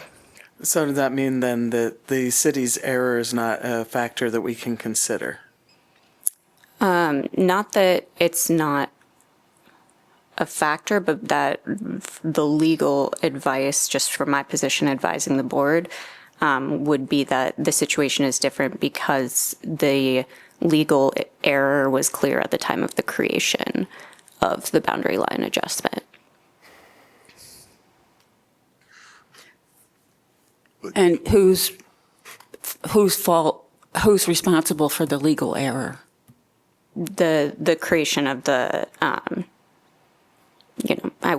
the creation of the two lots. So the building individual who approved that is responsible for the creation of the non-conforming lot. I mean, I think it's a number of individuals, but that shouldn't have been approved. And that's why they sent the follow-up 2 days later. Yeah, agreed. Okay, all right. Larry, you had something? I just wanted to, but you can't at this time offer any more clarity about whether or not the status of self-created nonconformity would apply to a new owner. There's no more clarification you can offer about that. No. Just for this question tonight, it has to be just the application at hand.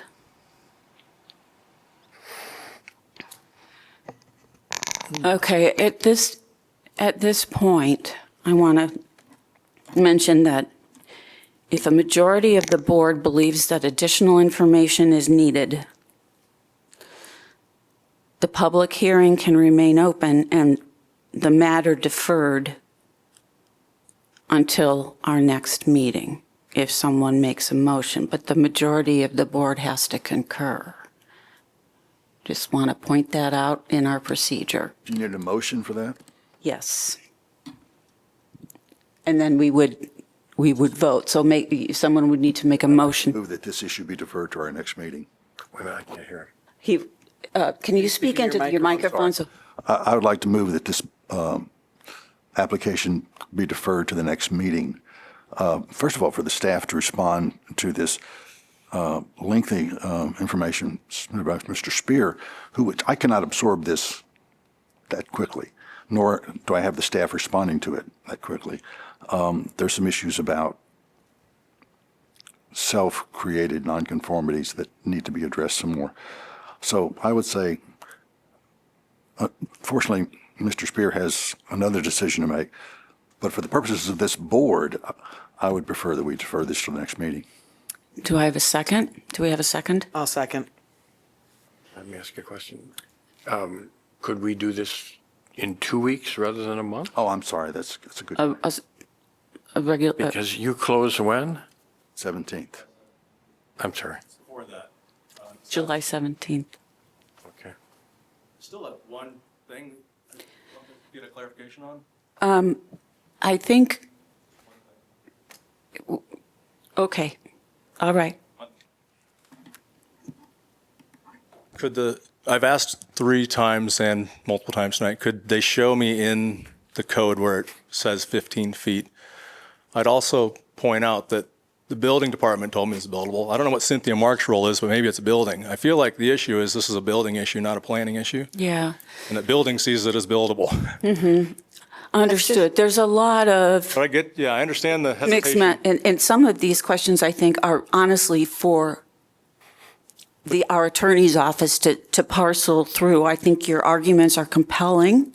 Right. I also think that they're legal arguments that are outside of they're interpretive arguments that are outside of our scope. Sure. I just can't find anywhere in the code that it says the zoning of the 15 feet, and I've asked multiple times. Yep, so I I'm a little- understand. I feel like I deserve an answer on that. Yep, okay. And out of fairness, sir, you had something that you wanted to say too? I think that's only fair too.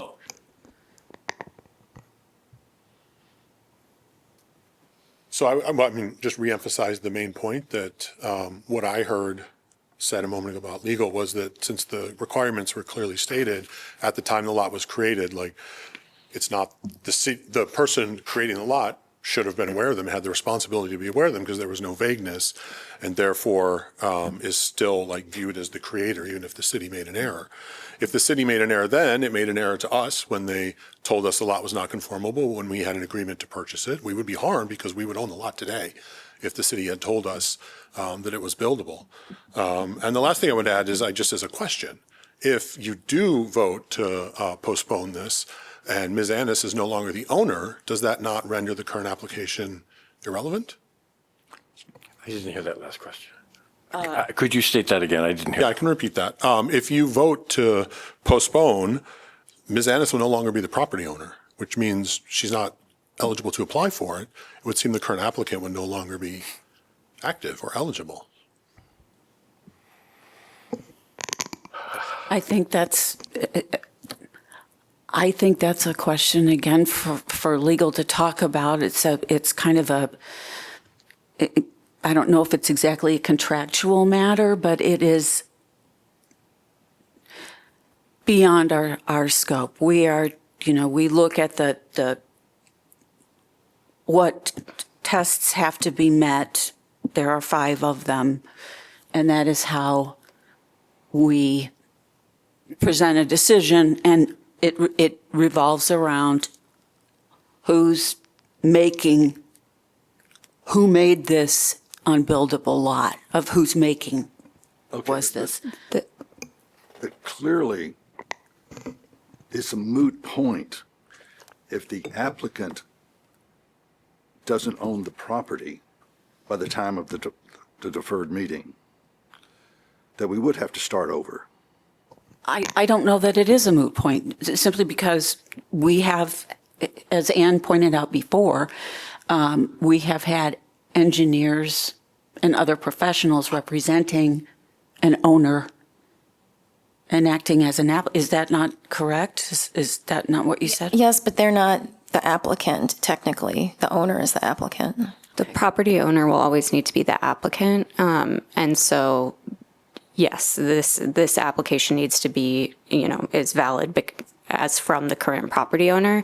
For the board, I think the consideration should just be, do you think a deferral is merited here?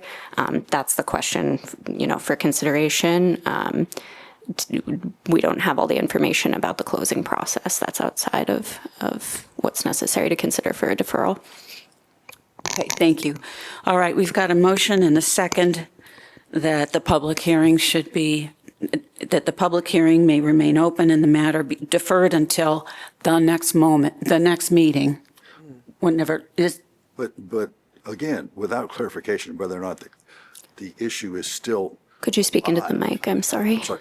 Without clarification about whether or not the issue is still alive because the applicant no longer owns the property in question, a deferral makes no sense. I would argue that that's additional information that needs to be considered. I just. Then the applicant can choose to postpone the sale of the property in order to keep their application It's not our alive. problem. We need more information. Yeah. Absolutely.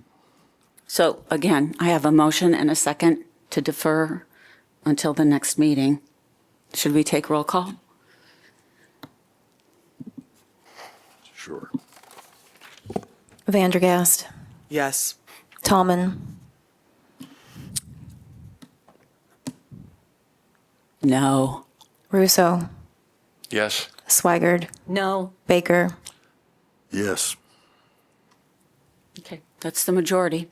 So the item is deferred.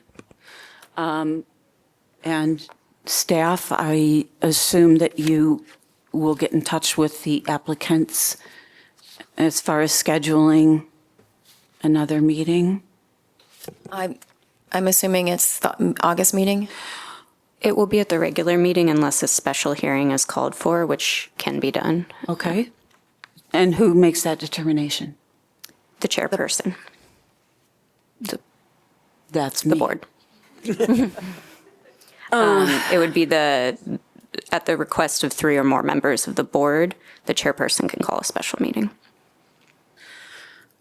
Okay, do 3 or more members of the board want me to find another date that would work for everybody? Or do we want to wait until August? I have no problems with a earlier meeting, if staff can You be could ready. expedite it, that'd be fine. Okay, let's look at calendars. That's what I'm saying. Yep. Is that 3 or more members? 1, 2, 3. You nodded, didn't you, Paula? No. If we're not doing it at the August 12th meeting, I would like to specify the date so everyone here knows when it would occur. Yes, I agree. Okay. Last Wednesday in July? Are we talking about the 22nd? 2 weeks from now, or are we talking about the 29th? The 22nd. 22nd? 22nd? Works. My calendar's slow loading. Come on. There we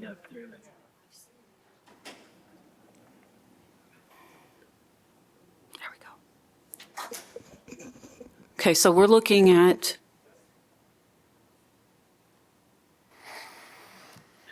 Wednesday, July 22nd. Is that workable for applicants? And here I need some clarity. So in making this deferral, it says the public comment remains, so the comments Public hearing made- is open, stays open. The public stays open. Yeah. And comments made up to this point are still active and. We're still in the public hearing. Okay, we're still in the public hearing. If members of the public can't make it to the next meeting, then would they submit? They would submit written comments to staff, which would be provided to the board. Okay, did you all hear that? Because I understand rescheduling these things is not convenient for anybody, but if you feel that you want to make a comment or stress a comment that you already made and you can't make it here Wednesday, July 23rd, then. 22nd, July 22nd. Please submit written correspondence to staff before that Wednesday. Yes, sir. Can I just ask a question about what happens at that meeting? Do we redo this? Do we pick up where we left off? Well, I think that if anybody wants to add to this, they may interrupt me and add to it. I think that there are so many unknowns, like who's the applicant? Who needs to be the applicant? What happens if the owner changes, right? I hope that someone will go through Mr. Spears. I assume someone will go through Mr. Spears item by item. The deferral is just of the vote, so the information, it's only on the information that's been gathered here tonight and the record that's been made. Okay. The deferral just gives more time for thought, given that it was a large volume of information. So it wouldn't be a new presentation with additional fact finding. But there would be sort of a new presentation because the staff's going to respond to Mr. Spears' notes. The rationale behind deferral is if a majority believes additional information is needed. Okay. Anne, I guess what I heard from the board is that you want us to review what Mr. Spear provided and write a memo responding to that. And also address the question of who can make this application? What happens if there's a new owner? Does that change everything? Okay, so. And so if the public is still open for the next meeting and we have a staff report in response to Mr. Spear, the public could then respond to that as well. To the staff report? Yeah. And I think you were asking if you had to repeat your testimony from tonight or if we would still consider your testimony from tonight. And I believe that, no, we still consider your testimony from tonight. Yeah, it's a matter of record. Yeah. I'm sorry, what? There would or would not be time for additional public input. I assume there would be. There would. Yes, yes, yes. And that's why if you can't make it to that meeting, write a letter, an email, a text. Okay? Well, I thank you all for your patience and your thoughtfulness in this process. It has been heady. I'll just say heady. My wheels are turning, spinning. A lot to consider. Yeah, it's a lot to consider. Thank you very much. Request a brief recess. Yes, and we're going to take a brief recess. Do you mind closing the public hearing? Oh, I'm sorry. I have to can somebody make a motion to close the public hearing? Motion to close the public hearing. Second. Is it Yes. close or continue? Close or continue? We're not Not closing closing it. the public hearing. Oh, We already voted that, so. For the recess? for the recess? Oh, No. not for your case. Just in general.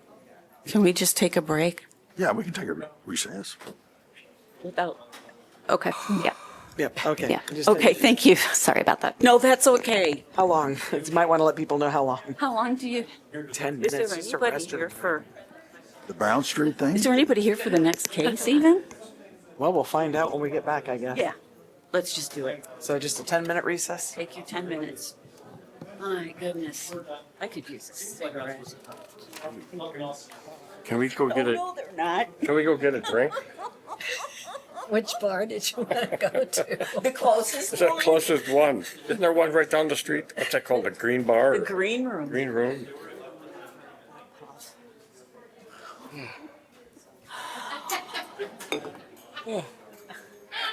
You're here for the next case? Okay. That means we can't discuss it, doesn't it? Correct. We cannot discuss it. Our lips are sealed. No more. Oh,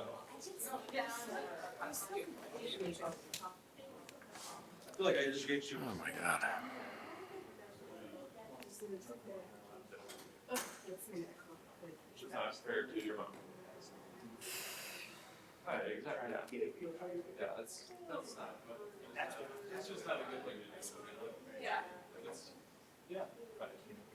I feel bad for the people that are second on the list and have to wait through all of that.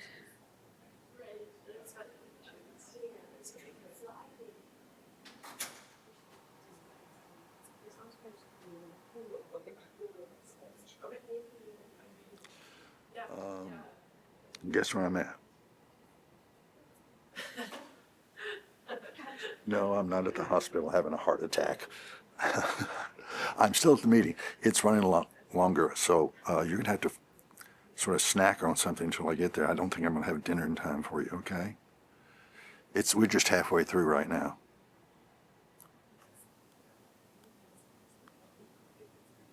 Oh, if you don't mind eating that late, yeah, I'll do that. It's probably going to be. Anyway, I'll get something on the way home. All right. All right, and tell the guys to leave, and I'm coming back. All right. Oh, they know my schedule. Okay. I'll see you. Bye bye.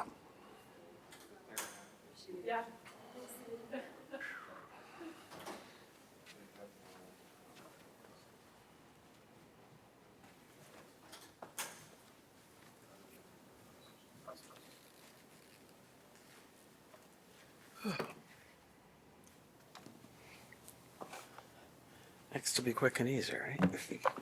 Mm-hmm. We shall see.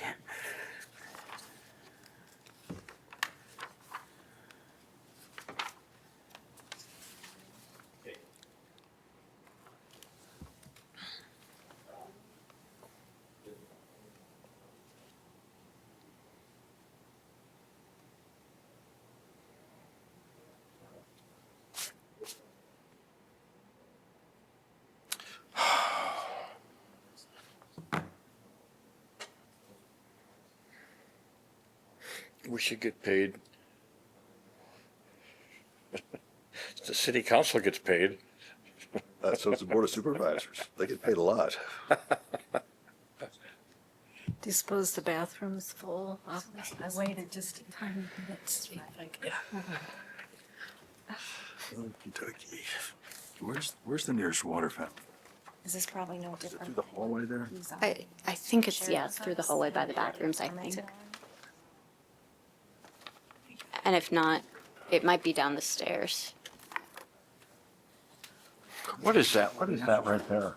That's the house next door. So this is the narrowest part of the lot. But, so all the building's going to be back there. Well, she says that it's going to be right up against her. It can't be. It can't be.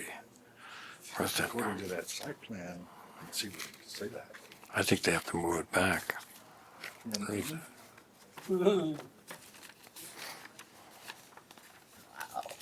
Okay. This is a complicated one. Yeah, it is. Oh, I see. Pretty straightforward. Anybody else want a piece of gum?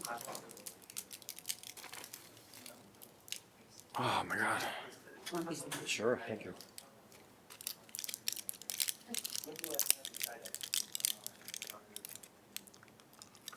It's almost like we had two different hearings, so. Yeah. Oh, sure.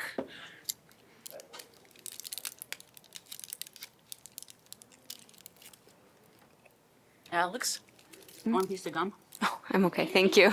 Anybody over there? I'm about to talk soon. Try not to smack into the microphone. Okay.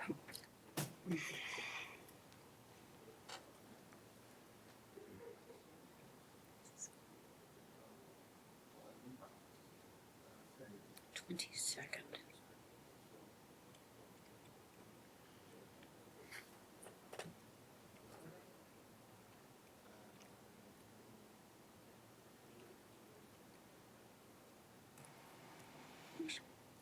You might be the right person.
Just for the record, Madam Chair.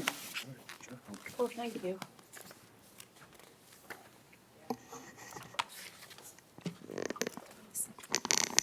Okay, when folks are ready to resume.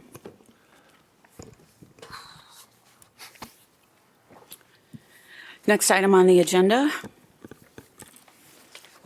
VAR 260004, an application requesting an area variance to reduce the rear setback from 20 feet to 15 feet to allow for an addition of an attached garage in a low-density, single-family residential zone with an historic district overlay at 404 Brown Street. Lisa Schroer, Neighborhood and Development Services. Here's an aerial of 404 Brown Street. The property is in the North Side neighborhood on the corner of Brown Street and North Gilbert Street. The existing single-family home was built in 1916 and faces west towards North Gilbert Street. The driveway to access the house is to the north off North Gilbert Street. The property, as well as the surrounding neighborhood, is zoned low-density, single-family residential with a historic district overlay. To provide some background, the owner of 404 Brown Street wishes to build an attached garage at the end of the existing driveway. However, building a single-car garage behind the house places the garage in the required rear yard setback. The home was constructed to align with the setback of the neighboring property at 414 Brown Street that has a 123-foot front setback from Brown Street. The house is also within the Brown Street Historic District and is subject to the Iowa City Historic Preservation Guidelines, which require new outbuildings such as garages to be located to the rear of the primary building, in this case, north of the home. The combination of design standards for outbuildings in local historic districts and the 123-foot front setback leave little room for a single car with garage. The variance request is to reduce the rear setback from 20 feet to 15 feet to allow for construction of an attached garage. Here's the proposed site plan. I'm going to pull up the laser. So here is the proposed new garage, the existing driveway, and then just off the screen is North Dubuque Street. The Board of Adjustment is charged with approving with conditions, or denying the application based on the facts presented. To approve the dimensional variance, the board must find that it meets all applicable approval criteria, in this case, our area variance approval criteria. The first criterion, the proposed variance will not be contrary to the public interest. Our staff findings, the requested variance would allow for the construction of an attached single car with garage that is consistent with the surrounding neighborhood. The use of the property will remain residential, and the proposed garage will not alter traffic circulation, modify access to the public right-of-way, or introduce new impacts on adjacent properties. And finally, no adverse effects on public welfare or public facilities are anticipated. And staff finds that this criterion is met. Second criteria, owing to special conditions, a literal enforcement of the zoning code provision will result in practical difficulties to the property owner in making beneficial use of the property allowed by Title 14. 404 Brown Street is located in a local historic district and is subject to the Historic Preservation Guidelines. Placement of the garage in front of the home or to the side of the home is not possible, as it would have a negative impact on the character of the neighborhood. Placing the garage in the rear of the home is the only location where a garage is feasible. The location of the home does not provide space for an attached single car with garage that meets the 20-foot setback requirement. This limitation is related to the original placement of the home 115 years ago to be flush with the existing neighboring house, which resulted in an unusually deep setback from Brown Street and limited area available for the construction of a garage. And staff find that this criterion is met. The third criterion, the practical difficulties faced are unique to the property and not self-created. Staff find the practical difficulties stem from the property's 123-foot front setback from Brown Street, as well as the local historic district requirement that garages must be located in the rear of the home. The applicant did not create the historic district design requirements, the 123-foot setback from Brown Street, or the driveway placement that was created over 100 years ago. And finally, the unusual placement of the residence and the resulting limitations were recognized by the Historic Preservation Commission, and staff finds that this criterion is met. Fourth, the spirit of the zoning code provision shall be observed and substantial justice done. Our findings, the intent of the rear yard setback is to ensure adequate open space, separation between structures, and the protection of neighborhood forms. The proposed attached garage will not reduce the usable yard area to a degree that conflicts with the low-density single-family residential zone. The overall lot is significantly larger than the minimum lot size requirement in the RS5 zone, and ample open space will remain after construction within the front yard along Brown Street. The proposed configuration of the attached garage in relation to the neighboring house to the north would result in 24 feet of separation between the two structures. The proposed project will not impact neighborhood form. Single-family homes with attached garages exist throughout the north side neighborhood, and staff find that this criterion is met. The final criterion, granting the variance, will not significantly alter the essential character of the neighborhood. Findings, the surrounding neighborhood consists of established single-family homes and accessory structures located in the rear and side yards. Construction of an attached garage will preserve the existing pattern of development. The Historic Preservation Commission issued a certificate of appropriateness for the proposed garage, determining the project to be compatible with the historic nature of the property and the surrounding area. And staff find that this criterion is met. Staff received 2 pieces of correspondence. One of them is at the front. And finally, our staff recommendation. Staff recommends approval of VAR 26-0004 to allow for reduced rear setback from 20 feet to 15 feet for the property located at 404 Brown Street. That concludes the presentation, and I now turn it over to the board. Are there any questions from the board to city staff?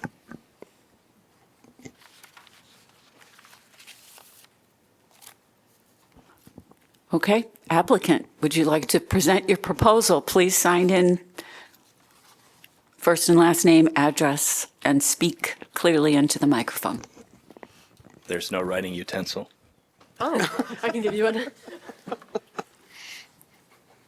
I got something out of this meeting.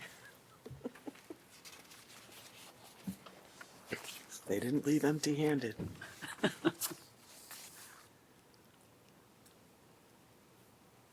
I don't have much to volunteer beyond Lisa's excellent presentation, but certainly I'm prepared to answer any questions that you all have. Does the board have any questions for the applicant? Excuse me, what is your name? My name's Ned Austin. Thank you. Thanks, Paula. Is this the old Seelig house? Yes. Is this the old Seelig house? Yes. We moved in October last year. So it shares a driveway with the house to the north, is that right? That's right, and so the new garage will abut that driveway but not overlap it, and the neighbors who share that driveway are one of the 2 submitters of correspondence that were mentioned. They support the build.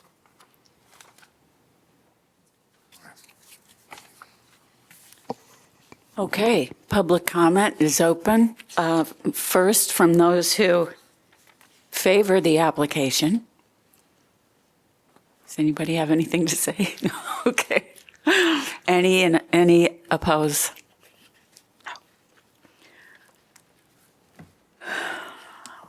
Okay. No public comments to reply to? I'm just surprised they didn't complain about being second on the agenda. We had no way of knowing. Staff, do you have any additional comments? Okay, are there any issues on which the board wishes to have more clarity? Going to close the public hearing. Motion. I need a motion. I motion to close the public hearing. I need a second. Thank you. Any discussion? Do we need to vote to close the public hearing or no? No. No, okay. Okay, any comments about the findings of fact? Seems as though all the requirements for a variance are met. Does anybody disagree with staff's conclusions? We have to have a motion to approve consider. To the consider? application, and then we do findings of fact then. Yeah. Oh, Yeah. Okay. okay. Would you like to make that motion or would you like to make? Yeah, I would move that agenda item VAR 26-0004, an application requesting an area variance to reduce the rear setback from 20 to 15 feet to allow for an addition of an attached garage in a low-density, single-family residential zone with a historic district overlay, OHD RS5, zone at 404 Brown Street, be approved. Second. Any discussion among the board? I find it compelling that it has also been approved by the historic district. You went through some hoops. Any other discussion? Okay, let's vote. Roll call. Tallman, Yes. Russo, Yeah. Swigert, Yes. Baker, Yes. Vandergast. Yes. This motion is declared approved. Any person desiring to approve this decision, to appeal this decision to a court of record may do so within 30 days after this decision is filed with the city clerk's office. Thank you for your patience. Indeed. Yes. Thank you for not bringing stacks of paper. All right, moving on. Consideration of meeting minutes from June 10th. Move the adoption of the meeting minutes for June 10th. Can I get a second? Yeah. I probably shouldn't second since I wasn't there. Oh, I second. okay. All in favor? Aye. Aye. Aye.